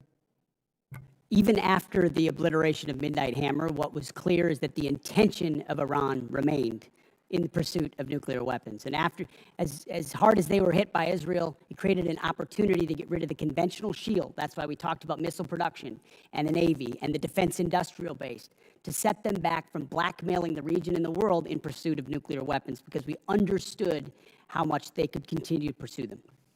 Roger that. Thank you, gentlemen. Mr. Chairman, I yield. Gentleman's time has expired. Chair, and I recognize the gentleman from California, Mr. Cisneros. Thank you, Mr. Chairman. Thank you and the ranking member for bringing us here today for this hearing. Very important to the nation. I want to thank our witnesses for all being here today. Mr. Secretary, the President recently made an announcement that the state-activated National Guard would start receiving active duty pay for federal missions, and I believe you kind of made similar remarks as well. I'm happy to see that announcement because it brought the much-needed attention to this disparity. Whether you agree with missions or not, when guardmen are called up for active duty and they really have no choice in the matter for homeland missions, often they are receiving inconsistent pay and benefits depending on their status. This issue has persisted for decades. This is why earlier this year, Rep. Bergman and I introduced Duty Status Reform Act, which would address the issue head on. I believe this is the right time to push this over the finish line. It's something the National Guards Bureau supports, the Council of Governors support. Just the other week, the service personnel chiefs were all here. They support it. TAG support it. So, Mr. Secretary, as a former member of the National Guard, I am asking you here today, would you consider supporting consolidating the 29 duty statuses for the military reserve component into a balanced and equitable system that would also help the National Guard receive retirement points when they're called up for these federal missions? Would you support that? Congressman, thank you for your efforts on this. It makes a ton of sense, and we support these efforts for duty status reform in pursuit of things that work for the department and for the troops, because they deserve the kind of pay and benefits that are commensurate with active duty troops. So we would look forward to working with your office to get at duty status reform. I think now is the right time. Thank you for that. General Caine, I ask you the same question as an individual who's served in the Air National Guard. Would you consider supporting duty status reform that's going to simplify this and help our National Guard troops? Sir, I'll be careful to stay in my lane. My personal, not the chairman's opinion, as somebody who's lived the house of pain of 30 different duty statuses would support it. As the chairman, I'll leave personnel, and you know this from your prior life, to our civilian leaders who do that, but I do think we owe a better set of options for our guardsmen and our reservists across the force. Well, thank you both for that. This is something that I think needs to get done and something I've been working on for years now. The National Guard Bureau supports it, and so I hope you will, like you said, work with us to get that done. OMB seems to be our roadblock, so I'm hoping you can kind of push that roadblock down so that we can finally get this done. Next question, Mr. Secretary. I take what we do for our personnel very seriously, and that sometimes I know you have stated right here today, our troops are ready, they will do anything if asked upon them, but I think as leaders sometimes we need to kind of protect them as well. And I worry about the USS Ford, which has now kind of been out there over 10 months. It's probably well over 300 days by the time it gets back to the United States. I just saw a thing today. It's going to be headed back here in a few days. You know, these people have gone back pretty much all over the world. They've crossed the equator multiple times. But I am interested, you know, I'm sure that was not in the gift map when it was first assigned, when they were deployed. And so what were some of the concerns, you know, that the Navy had when you made this modification, when it was brought forward to you that, hey, this is what extending them out to past 10 months is going to do. This is, you know, both on the troops and on the ship. What concerns did the Navy bring up for this? It's a very fair question, and I can tell you every week I stare at an orders book where I'm looking at troop movements or asset movements, and multiple times that included the Ford. And multiple times the operational requirements, whether it was down in Southcom or up to CENTCOM, demanded additional assets in real time, which through a tough decision-making process led to an extension in consultation with the Navy. Admiral Caudle and his staff, they fairly represented readiness trade-offs, maintenance trade-offs, which are real things. What are the concerns? What trade-offs are we making right here? I mean, really, we have 3 carriers in the area right now. How many do we really need? It's rather, I mean, you know, it's a great show of force, but do we really need 3 carriers there? And you got 1 ARC there and another one on the way. You know, this is going to set back possibly deployments later on. It's going to have ramifications down the road extending for this much. And not only talking about, you know, we had service members that were kept away from their family for almost a year. How many missed the birth of a child, you know, before, you know, extending them in another 4 months? We need to keep this in consideration when we kind of make these modifications. And I hope these issues are being raised when you do these SDOB books, right? And people are actually making these decisions. Gentleman's time's expired. Chair, and I recognize the gentleman from Virginia, Mr. McGuire. Thank you, Mr. Chairman. Thank you to our witnesses today. Secretary Hegseth, I really appreciate your return to warrior ethos and the priorities of our military. Merit over performance is how you win, and it's how you save lives. And your love of our military comes out in everything you say. So we really support you and your team and what you're doing. General Caine, your comments about being in the middle and being apolitical also saves lives. I think all of the fellow veterans in this room, military guys, would agree that if somebody saved your life on the battlefield, you wouldn't care if they were male or female, black or white, Democrat, Republican, independent, whatever. We're all Americans, and we're all on the same team. And we put our differences aside and work as a team, we can turn the impossible to a possible. We can be outnumbered and still win. So I want to commend you guys for supporting our troops so they can best survive. Let's see, the border. Nobody talks about the border, Mr. Secretary, as you say, but it's incredible what you guys did in just a matter of weeks. The missions in Ukraine, Honduras, I don't know any other military in history who has been able to successfully do something so complicated, but it talks to the unity and the teamwork of all the joint force and how well they work together. I got a lot of questions. I'll try to go fast. $1.5 trillion budget. In that budget, I want to echo what Rep. Jackson said about U.S. SOCOM. We are often deploy, and we seem to be doing more with less, and we don't complain. And they won't be that voice. So for us in Congress, we want to be that voice. Is just take a look at the budget and see if we can help them with that. Also, I want to talk to you guys about solid rocket motors. I know that the Secretary of War, I know that in this budget we picked one particular company that we put a lot of money in, and I think it's a great company, and they do a great job. But what is your plan to also have other companies come to the table to help us with a shortfall with solid rocket motors? You're right on SOCOM, and we will absolutely work with you and look at that. On solid rocket motors, it's such a critical component. You got to go with your fastest runner to get caught up as quickly as you can and giving them incentives. But we've also learned on multiple domains that just one option means zero options when you're stuck. You know, one is zero, two is one is none. So we need multiple avenues on that approach, and we look forward to finding other companies that can do it as well. Thank you. General Caine, National Guard, I'm thinking about counter-drone with FIFA coming up, Super Bowls and all these things going on. Have you considered, and if you haven't, will you consider training National Guardsmen, send them to counter-drone schools so they can come back and train law enforcement so we can increase our ability to protect critical infrastructure? Sir, for sure. They may already be doing that. Please let me take that one and come back to you. I know the Title 32 force, in advance of all the domestic things that are on the horizon here with America's 250, are looking at a range of capabilities. So if you'd be okay, we'll get back to that. Thank you. On Ukraine, whoever could answer this is, you know, they have 60% enriched uranium. They say they have enough to build 11 bombs. Even at 60%, is that enough to make a dirty bomb? Is that a yes or no? Does anybody have an answer for that? I mean, I wouldn't want to state anything that might be classified, so I wouldn't talk about that in this setting. And by the way, in World War II, a congressman was in a closed briefing and learned that the reason the Japanese hadn't sunk any U.S. submarines is they didn't know our submarines could go below 250 feet.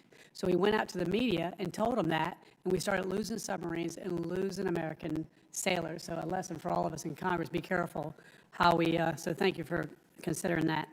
I would say this, if they had a nuclear bomb, would that kill hundreds of people potentially, thousands of people potentially, or millions of people potentially? The history shows us what the lethal potential is of a nuclear weapon, and so you'd have to assume the higher end of that range, and given the radical nature of this regime and the likelihood of them to use it, it gives you a sense of the threat. Well, I think the threat is too great to wait, and I have to commend this President Trump for having the fortitude, and the Secretary of War and the joint force for making sure we stop this threat for the world. Also, I'm a big supporter of the AH-64 Apache. I understand in operations Absolute Resolve and everything else, it's been very effective in countering drones. I'm glad that in the NDAA, we're keeping that program going. And I just saw that you're going to keep the A-10 program going. And a good friend of mine said, long live the Warthog. But if there's ways that we can bring some of the Warthogs back, and or are there any other capabilities that can replace the Warthog? I don't think so. Is there anything that can do what the Warthog does? Gentleman's time's expired. Chair, and I recognize the gentleman from Illinois, Mr. Sorensen. Thank you, Mr. Chairman. To General Caine, on behalf of myself and my constituents, we thank you for your service and your leadership to our military men and women, to our service members and the veterans that I see in our committee today. Thank you for your support of our great country. Mr. Hegseth, I hear from your officials in our briefings here on the Hill, and because I live in an Army town, I now hear from neighbors at the grocery store who are worried about our munition stockpiles that are now down to critical levels, and they sure don't want another forever war. So, Mr. Secretary, first of all, talk to us about the need to renew munition stockpiles, and tell us what happens when munition stockpiles become depleted. Well, first of all, I would note that, as you know, we give weekly briefings on munitions to this committee, so it's not something that's withheld from any of the members here. We appreciate that. But it's also a topic that isn't something that should be publicly discussed as far as any shortfalls that may exist. But I would assure you that there are not shortfalls that exist in our ability to execute the missions around the world. And the reason we're investing in the defense industrial base with $1.5 trillion is to make sure the greatest companies in the world, which have been falling behind for decades, are running faster than ever before to give us 2x, 3x, 4x of the critical munitions, your Patriots, your THAADs, your SM-3s, every other standard missile, and my neighbors work really hard to make sure that we can... It's jobs in America. It's what our warfighters need. So could you tell me why we're firing the people at Joint Munitions Command for no cause other than just telling them they're overhired or they're surplus employee? I would A have to Joint look- Munitions Command? I would have to look into the particular circumstances of that, but there have been places where we haven't been moving fast enough with munitions, and when people don't move fast enough in the Department of War, we find someone else that will run fast. This is Joint Munitions Command. I mean, your department says that you're prioritizing munitions, yet you cut 58% of Joint Munitions Command at Rock Island. But let me move on. My district is also Munitions are not built by commands. but Munitions they're- are built by they're the businesses. ones that are And we are going very to get good it at done. building commands and bureaucracies and slapping 3- and 4-star generals in charge of things that don't move things any faster. So our job is to unleash the How are we private going sector to get it done provide if these we things. don't have Joint Munitions Command? But let me move on. We also have Army Sustainment Command in my district. Could you tell me why we're firing folks at Army Sustainment Command when now is the time that we should be giving our soldiers every piece of sustainment that we can give them? Because as I've stated, the status quo at this department before the Trump administration was unacceptable, and changes had to be made.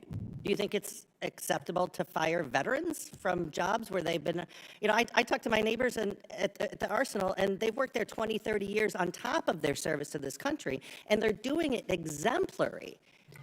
Great performers will always have a job at the Department of War, and when you reestablish merit, sometimes things happen, but we're grateful for all the vets that serve. And in fact, we've created a Patriot pipeline for service members to get into the defense industrial base manufacturing business, to consider that as a second career. So we're leaning into vets and service members as the workforce of the future in our department. And this isn't me. I mean, they tell me that, they feel you're taking a wrecking ball to the civilian workforce. But, I want to go and follow up on Congressman Norcross's questions about why you terminated collective bargaining earlier this month. This affects hundreds of thousands of hardworking DOD employees. So many of them are veterans who have honorably served our country. You testified that if you work hard, you do the work, you keep your job. But that's not what's happening. And you allege it is being done to maximize efficiency? Explain that. I thank you for asking that question. I'd love to clarify. I fundamentally believe the Department of War should not be subject to collective bargaining, full stop. So people shouldn't be able to fight for good wages and being treated well? I think our department does a great job evaluating and providing pay and benefits for folks across I the would spectrum. love to invite you to the Rock Island Arsenal so you can look these patriots in the eyes and tell them that. How does creating chaos for long-term civilian workers actually maximize efficiency? Do you have any comment on that? There are plenty of examples of shipyards and other manufacturing Plenty of plants where there are examples, but you can't give us restraints that limit the hours, limit the ability of leaders to ensure we're meeting the goals we're supposed to, and I don't think we should live to those constrictions. Okay. Well, you know what? I want to use the rest of my time to the men and women of our armed forces. Please go forth with the integrity and the morality that you've carried before this administration took us down a path that has allies turning away and American citizens objecting. Do what's right, even if you're asked to do otherwise. Mr. Chairman, I yield back. Gentleman yields back. Chair, and I recognize the gentleman from Florida, Mr. Mills. Thank you so much, Mr. Chairman, Mr. Secretary, General Caine, and the Honorable. We'd love to just thank you for this opportunity, for coming here, and for continuing to push forward the warfighter ethos, for making sure that the realities, regardless of what's said in here, are the realities on the battlefield that we're getting day in and day out. I asked the chairman for unanimous consent to enter a couple of documents into record. Without objection? I'll be entering into record my DD-214, published in 2003, indicating my Bronze Star and other wartime medals and decorations. I'd also like to present the document provided by the Department of the Army in 2024 that also authorizes vets and verifies all medals and/or awards, as well as a document by Paul Savitsky, former Special Forces member, that annotates the 2 explosions that I was involved in Baghdad. Without objection, so ordered.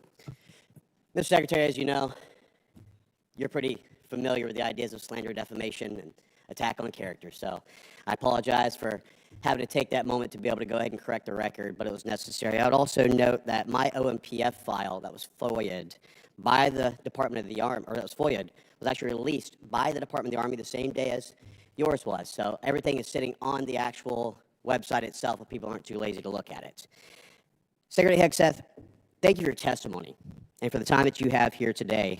As the chairman noted, President Trump's incredible $1.5 trillion investment into our national defense is set to reverse the years of atrophy that our defense industrial base has faced over time, especially small, innovative businesses and needs of a solid demand that signal that our War Department is ready to buy American.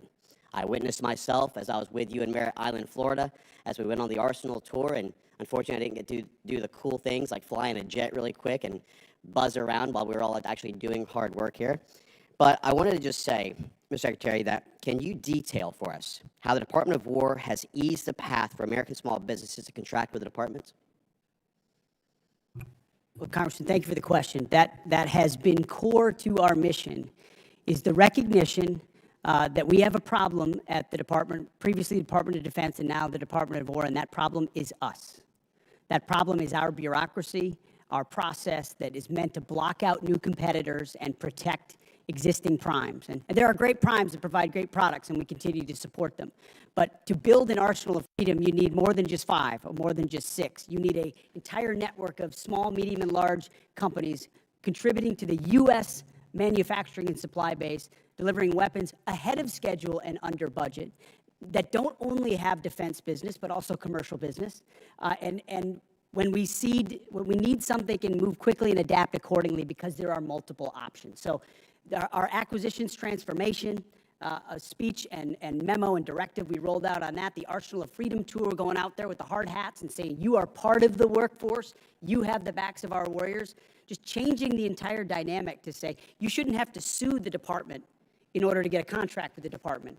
We're opening the doors with small business loans, whether it's SIBR Sitter or DIU or OSC. The Office of Strategic Capital hasn't even been discussed today.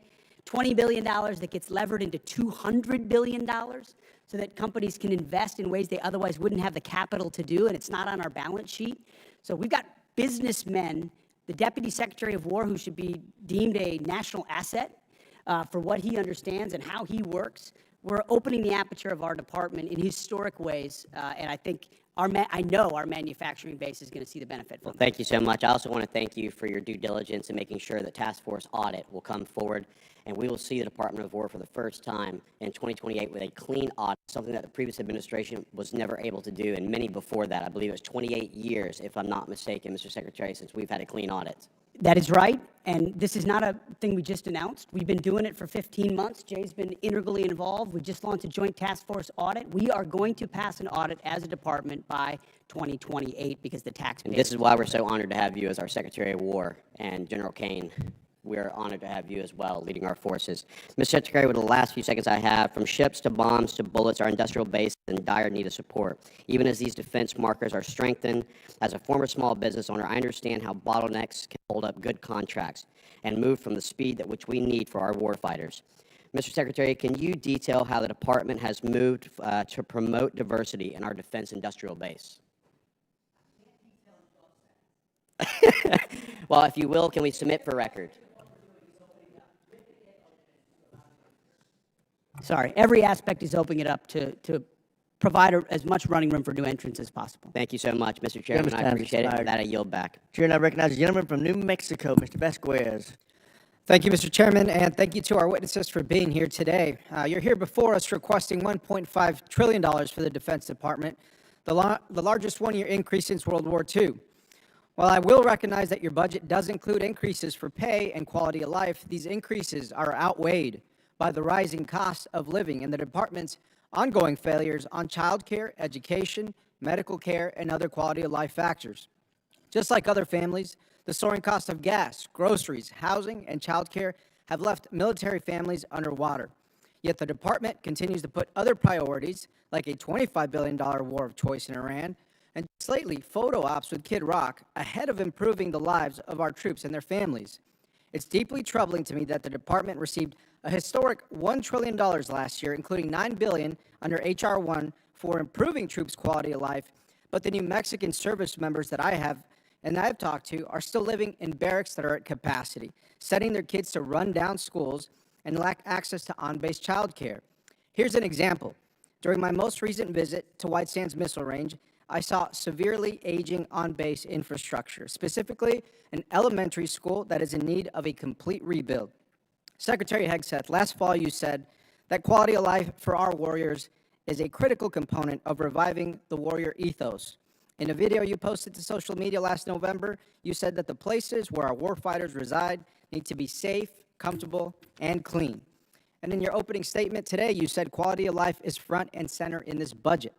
But when it comes to our troops' quality of life, I fear that this is more of all talk, because I can tell you the outdated barracks that I saw at White Sands Missile Range were anything but safe, comfortable, clean, and I haven't heard from service members about any improvements since you've assumed this role. As Secretary of Defense, do you take any accountability for the continued quality of life concerns that New Mexico's military service members and family face today under your leadership? Well, I appreciate your attention to the matter of quality of life, which is incredibly important to us, and it's reflected in this budget. I mean, historic amounts in barracks, in family housing, in family support like child development, youth program. I mean, this budget surpasses anything you've seen from this department in quite some time, to include replacing or eliminating all poor and failing barracks. So we've seen those photos. We responded to them with a barracks task force with $1 billion initially, and now we have billions of dollars behind it to make sure they're safe and clean and quality, but also that where they need to be replaced, they're rebuilt and replaced. And the president has charged me with doing that, and Well, we're thank you, Secretary. focused on doing that. Thank you, Secretary. And I hope that the next photos that you receive and the next photos that I receive and reports that I receive are of improved conditions and of new barracks and of quality of life improvements, because this has gone on for far too long. Let me give you another example. At Holloman Air Force Base, the child development centers on base faced critical staffing issues for many years, and just recently gave military families, our airmen and women, just 9 days to find new child care providers. One parent said she felt she had no choice but to resign from her job as a physician assistant when her son lost his spot in on-base care. And one patient, describing his experience seeking health care at Caine Air Force Base, said, "Good luck. If you need specialized care, referrals take 6 months or more, and regular appointments are booking a month out." And so spending $1 billion a day on a war overseas while leaving our service members out to dry is not America first. It's a betrayal. Secretary Hegseth, I voted for $1 trillion for the defense budget in committee last year, and I've yet to see the results come home. Service members back home have said nothing about progress or improvements underway. Within 30 days, Secretary, would you commit to sending me a detailed list of every dollar that is going to improve the quality of life at bases in my district? We will get you whatever we can, but that doesn't meet with what we've seen, which is running as fast as this department ever has on quality of life issues, because I've been in their shoes. I've seen those barracks, and I've seen them recently.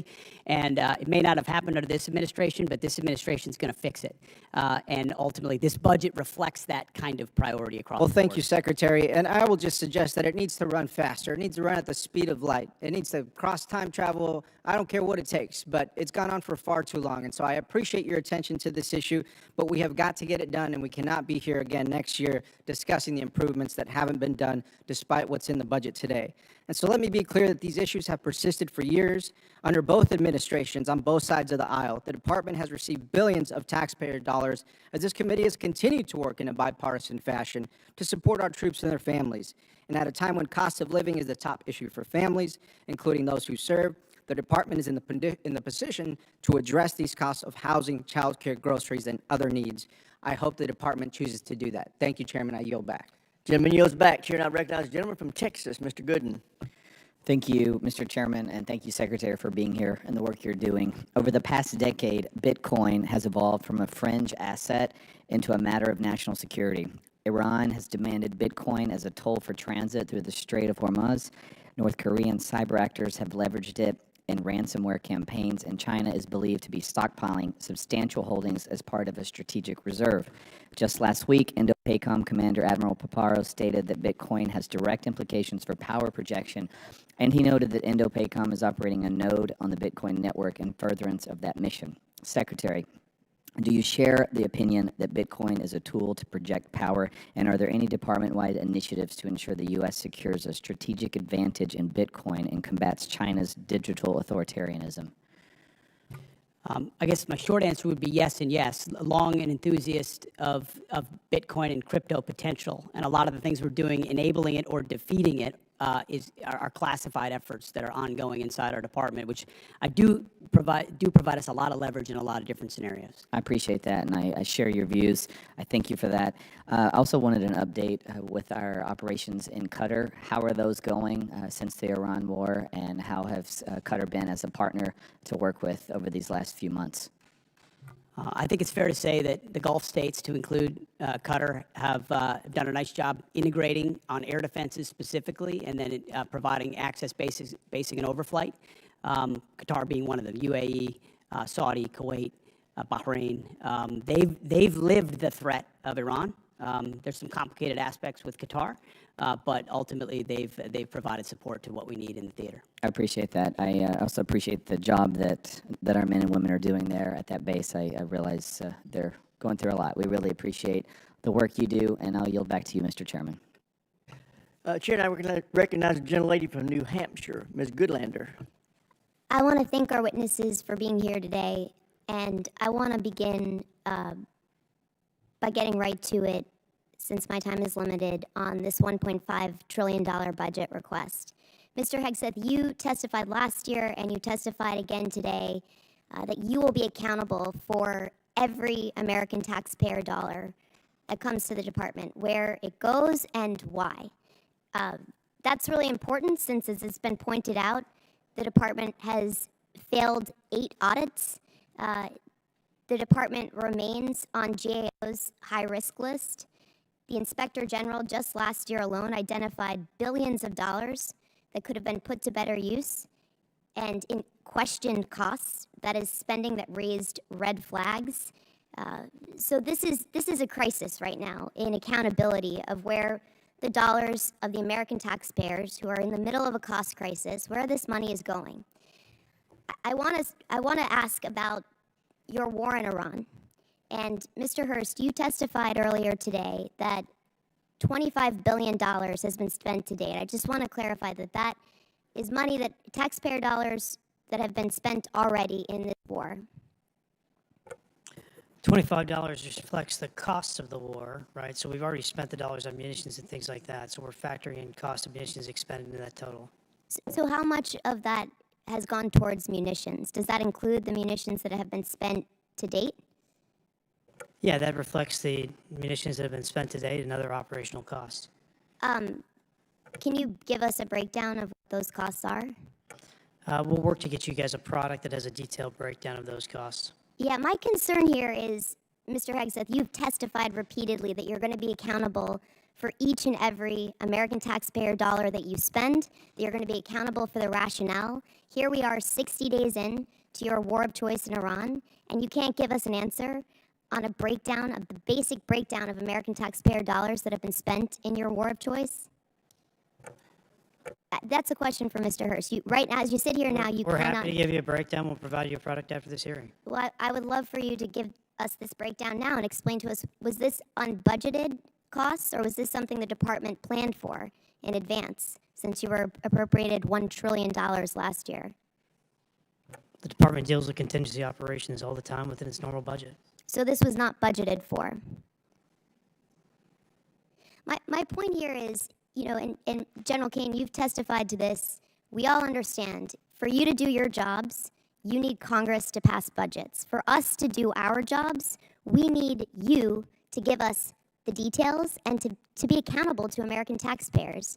And so I got to say, it's an extraordinary dereliction that as you sit here, you cannot account for billions of dollars that have already been spent. You're in this briefed war. on munitions every week. You and your entire staff have every, asking just so the American public know, it's not Mr. as if you Hegseth, don't have munitions levels. Mr. You do Hegseth. from us every single week. So you know Hegseth, exactly the numbers you're Mr. talking Hegseth, about. you have testified that American taxpayers need to know where their dollars are going. And as you sit here today, you can't provide us with a basic answer to the most simple question that you should be able to answer to each and every American You're asking a taxpayer. question to an answer with an answer you already have. No, I'm asking you for a breakdown where you said you will be accountable for every taxpayer dollar. You cannot tell us where any of the $25 billion in taxpayer funds that have gone to fund your war of choice in Iran. And I look forward to getting details from our witnesses after this hearing, because the American taxpayers need to know. Mr. Hegseth, can I ask you, do you know what the average cost of a gallon of gas was in this country on February 28th? Well, it depends on where you live. If you live in California, it's $8. $2.83. Do you know what the average cost of a gallon of gas is today? Much higher in California. $4.23. I gotta say, Mr. Hegseth, you said you've got a crack economic team that's looking at the impacts of this war on the American taxpayer, and you can't answer this basic question. That should shock the conscience of every American. General Caine, I want to come back to something, a really important principle, and my time is limited. you testified to an important and bedrock principle of American law, that our service members follow lawful orders and lawful orders only. Is that right? Do you agree with the statement, quote, "The military won't follow unlawful orders"? I do. Mr. Hegseth, do you agree with that statement? I do, but understand what you're insinuating at a partisan point. I'm not. I'm actually quoting you directly, Mr. Hegseth, from April 12th, 2016. And I appreciate that on the record, you've clarified this important principle of American Gentlelady's law. time's expired. Chair, I recognize the gentleman from North Carolina, Mr. Harrigan. Well, thank you, Mr. Chairman, and thank you, Mr. Secretary and Chairman Caine. It's always a pleasure to have you here. I'm going to fall in line with the chairman's earlier statements that we can do whatever we want with our 5 minutes, and I'm going to give you all a break from the conflict here, and I'm going to tell you a story, and it's a story that's important to me. And I'm going to start with a proposed citation. And it's a rare point of personal privilege for me to do this, but I have an ask of you. But I'm going to start with a proposed citation for a Medal of Honor award upgrade from a Silver Star. Sergeant First Class Thomas J. Grasso distinguished himself by acts of gallantry and intrepidity, above and beyond the call of duty between September 29th, 2015 and October 4th, 2015, while serving as a senior communications sergeant, Operational Detachment Alpha 3133, Advanced Operations Base North, Special Operations Task Force Afghanistan, in support of Operation Resolute Support. Sergeant First Class Grasso was part of a small Special Forces element that seized Kunduz, a provincial capital of over 300,000 civilians, from the Taliban. Outnumbered 60-1, the U.S. Special Forces element faced an overwhelming enemy force of 2,000 confirmed Taliban fighters. On September 29th, facing a Taliban advance on Kunduz airfield, Sergeant First Class Grasso established a sniper overwatch position in the air traffic control tower. With enemy fire converging from 3 directions, Sergeant First Class Grasso risked his life to engage a hostile anti-aircraft team, successfully clearing the way for air support. On September 30th, fighting through relentless ambushes on their subsequent movement into the city, Sergeant First Class Grasso repeatedly dismounted his vehicle while exposed to intense enemy fire to engage insurgents and shield the convoy. During one encounter while under withering enemy fire, he disregarded his own safety, maneuvered into the kill zone of a complex near ambush, saving the lives of 5 trapped Special Forces teammates, 1 Romanian partner, and their interpreter. Sergeant First Class Grasso again came under heavy machine gun fire when he dismounted to direct the element to the city compound. To enable the remaining element to safely enter the compound, he effectively returned fire and suppressed the enemy positions. From October 1st through 4th, Sergeant First Class Grasso anchored the defense of the compound, absorbing the heaviest concentration of enemy fire. He repeatedly subjected himself to heavy machine gun and rocket-propelled grenade fire from distances as close as 15 meters, repelling dozens of enemy attacks. On October 1st, a rocket-propelled grenade directly hit his position, inflicting a traumatic brain injury. Bleeding, disoriented, and going 60 hours without sleep, he checked on his teammates before returning to his exposed post. From there, he single-handedly neutralized continuous waves of attackers, attempting to detonate vehicle-borne IEDs, forcing the enemy to request a temporary ceasefire. During a subsequent rocket-propelled grenade attack near his position, he eliminated a follow-on explosive-filled rickshaw, preventing a perimeter breach. As the fight wore on, the enemy began throwing hand grenades into the compound from an adjacent building. Sergeant First Class Grasso ran through the blast to hurl grenades back, then established a clear line of sight from an exposed staircase to enable his command to call in a danger-close F-16 strafing run, bullets hitting 15 meters from his position. When partner forces were decisively engaged, without sufficient ammunition outside the perimeter, he maneuvered, without regard for his own safety, under devastating fire to resupply their position, and employed accurate sniper fire, destroying another advance. On October 4th, he unhesitatingly stepped into the enemy's line of sight to destroy the fighter, preparing to fire a rocket-propelled grenade at 2 trapped teammates. Throughout 130 hours of grueling, sleepless combat, Sergeant First Class Grasso's extraordinary heroism, unwavering dedication to his teammates, and complete disregard for his own life ensured the recapture of Kunduz with 0 friendly personnel killed in action. As these severe conditions took a toll on the element, his ability to fight through a traumatic brain injury with indomitable will and lethal precision inspired those around him. Sergeant First Class Thomas J. Grasso's heroism and selflessness are in keeping with the highest traditions of military service and reflect great credit upon himself, his unit, and the United States Army. I'm asking you to direct the board chair of HRC, Awards and Decorations Branch, to board Sergeant First Class Thomas J. Grasso's packet. I know these things to be true inside of this packet because I was there. And I'm here today only because I was one of those 5 that he rescued out of that near complex ambush. And I'm grateful for your service to our nation. Congressman, Thank you. We'll do it, and I'd love to meet the Sergeant First Class. Thank you. I think the gentleman yields. The chair now recognizes the gentlelady from Maryland, Ms. Elfreth. Thank you, Mr. Chair. I want to start by thanking SEAC ISOM and General Caine for inviting a number of us to the Pentagon last week to talk about the 1.8 million enlisted service members we have, the challenges and opportunities that we can work together. Every base that I go to internationally and every single major military base in Maryland over the last year, I insist on meeting with service members and hearing what we can all do better, Mr. Secretary. I want to assure you I insist on those meetings. There's a whole lot we could talk about today, war in Iran, and I too want to thank the families of the 14 service members we have lost in this war so far, both strikes in the Caribbean and the East Pacific, firing of a number of people we all respect on this dais on both sides, 61 days into this war. But I want to start with those quality of life issues, Mr. Secretary. A number of members of this committee met with survivors of sexual assault at Fort Hood, enlisted members and family members. You sat here last year and you said, quote, "I applaud Congress for the efforts that have been ongoing to address sexual assaults, which we do need to drive down to zero. That funding has not been reduced." I appreciate that.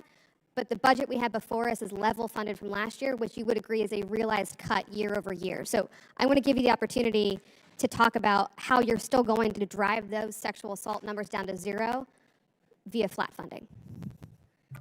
I'm told we've added 5%, so it's actually not flat, but we remain committed to that. And I think you've seen throughout the force reductions, not enough. We want more. We want to go to zero, but we remain committed to that. We're going to hold you accountable for that. Thank you. I want to move on to Ukraine. I don't normally agree with Mitch McConnell, but as you know, the department is withholding approximately $400 million in appropriated security assistance to Ukraine. Despite some public belittling, Ukraine has stepped up perhaps more than any other ally for us in the Middle East. They're harnessing the superiority that they have generated from a hard-fought war with Russia. They are intercepting Iranian drones that threaten U.S. and partner forces in the Middle East. But Mr. Secretary, I'm very concerned about that $400 million. Can you please let this committee know, folks watching at home, the Ukrainian people, when they can expect that $400 million in Ukraine support passed by Congress bipartisanly last year to be released and put on contract for its congressionally intended purpose, the defense of Ukraine? So the department recognizes that $400 million was allocated for European capacity building, and as of yesterday, it has been released. As it released, an under contract released as of yesterday. How would you describe it, Jay? Not under contract, but released to be put under contract. Let me ask you a different way, Mr. Hurst. When will it actually be on the ground in Ukraine? That depends on what they buy with the money. Okay. We're going to take the advice of the EUCOM commander as we employ those funds for best use. Okay, we're gonna keep on that because it's incredibly important, as we heard from everybody, including the King of England yesterday. I'm gonna stay on our allies here. It's clear that the president didn't account for the Strait of Hormuz being closed, global market, oil market disruption, gas prices skyrocketing. Mr. Secretary, gas in my district, Maryland, not California, $4.11. The president did not notify allies abroad or Congress before he went to war. He has repeatedly berated and belittled our NATO allies, and I am not interested in Twitter diplomacy. I'm interested in our actual exit strategy from this war. So I'm actually going to pose it to General Caine, if I could. Well, the president did understand the risks and had the courage to undertake the endeavor nonetheless, which the American people voted for, that kind of courage in taking on that Iranian nuclear threat. General Caine, have you, or what have you formally and specifically requested of our NATO allies and European partners for operations in the Strait? Can you tell me escort duties, air defense, peace enforcement, specific requests of our NATO allies?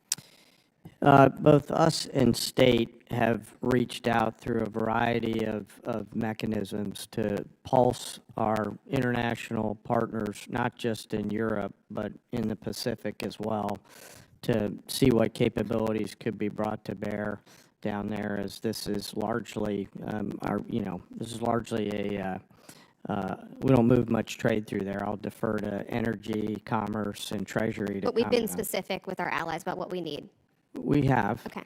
Can I ask you for specificity on another issue that's been brought up today? From a military perspective, not a policy perspective, what will it require of our service members to actually eradicate any Iranian nuclear threat? Can you help us understand that? There's such a wide range, ma'am, of options in there, all of which are classified. It would be out of my swim lane, but we always deliver the full range of options, the associated risks, and the advice to go do the things that we would be asked to do. There's many. I can't speak for everybody on this committee, but I know we The would like more gentlewoman's details. time has expired. The chair now recognizes Mr. Mesmer from Indiana for 5 minutes. Thank you, Chairman, and thank you, Secretary Hegseth, General Caine, and Comptroller Hurst for being here today. Congratulations to all of you for rolling out the $1.5 trillion defense budget. I'd like to offer special thanks to Mr. Hurst and his Comptroller team for the work that it takes to put this budget together. It's a monumental task and important for our nation and our well-being. Secretary Hegseth, as you know, the theme of this year's NDAA is expanding the defense industrial base, and one of the key bottlenecks to that expansion is our workforce size. We are not producing enough skilled young workers, and too many regions with strong manufacturing potential remain underutilized. Would you support Congress working across committees on a national defense strategy workforce strategy that promotes technical training, apprenticeships, and proven school-to-industry pipelines? Absolutely. I think you'll find our budget fully aligned with the theme of the NDAA. And when it comes to skilled workers, whether it's DOEA schools, whether it's the Patriot Pipeline or any form of trades, we're investing in that because we need those folks invested in our industrial base. Excellent. I'd look forward to working with my team to ensure those efforts align with the Department, Defense, and the industrial workforce priorities. So my office will be reaching out. Also, Secretary Hegseth, we are in a shipbuilding crisis as the Department implements President Trump's vision for a larger fleet. Should the Navy leverage a model of distributed modular shipbuilding that taps industrial strength outside of traditional shipyards, such as in the Midwest, in the Great Lakes, and Ohio and Mississippi Valley regions, to help expand capacity, to ease pressure on overburdened shipyards, and cut down on maintenance backlogs? In short, yes, and including international options where we can work with partners who have specific capabilities that would speed up the timeline on shipyards that are behind in our own country. But you'll find $65 billion in this budget on shipbuilding, a lot of which builds on those types of capabilities. Excellent. Would you also agree that platforms like unmanned surface vessels, tenders, and other support ships seem well suited for production outside traditional shipyards? Absolutely. And in fact, some of those facilities were precisely the ones we visited on the Arsenal of Freedom tour, USVs, UUVs, where you don't need the same capabilities you would in a traditional shipyard, or you can invest in a new type of shipyard, specifically tailored to those more bespoke capabilities that can be scaled for the fight of the future, for sure. Perfect. Thank you. Secretary Hegseth and General Caine, many from the department have reiterated support for the nuclear sea-launched cruise missile, and I believe President Trump needs more support options in the form of expanded theater nuclear capability. From your perspective, what specific deterrence problem does SLCM solve that current capabilities do not, and what risk do we assume if that capability is not fielded? Take it first. SLCM provides, it's part of the multiple layers of nuclear deterrent that any president has to have at their disposal that creates dilemmas for enemies who are either nuclear capable or not, and ensures the kind of leverage required and defense required, deterrence required, that the nation that sort of underwrites everything we do. So more options on that the adversary can't account for is only good for us. One thing I'll add is, as we mentioned a little bit earlier, sir, we continue to modernize the full range of the triad. This is another tool in that regional normally, so it's something I support. Thank you. As we look beyond the current program, should the department be thinking about a future sea-launched nuclear system with greater survivability, maneuverability, and potential hypersonic capability? Yes, and I know we are.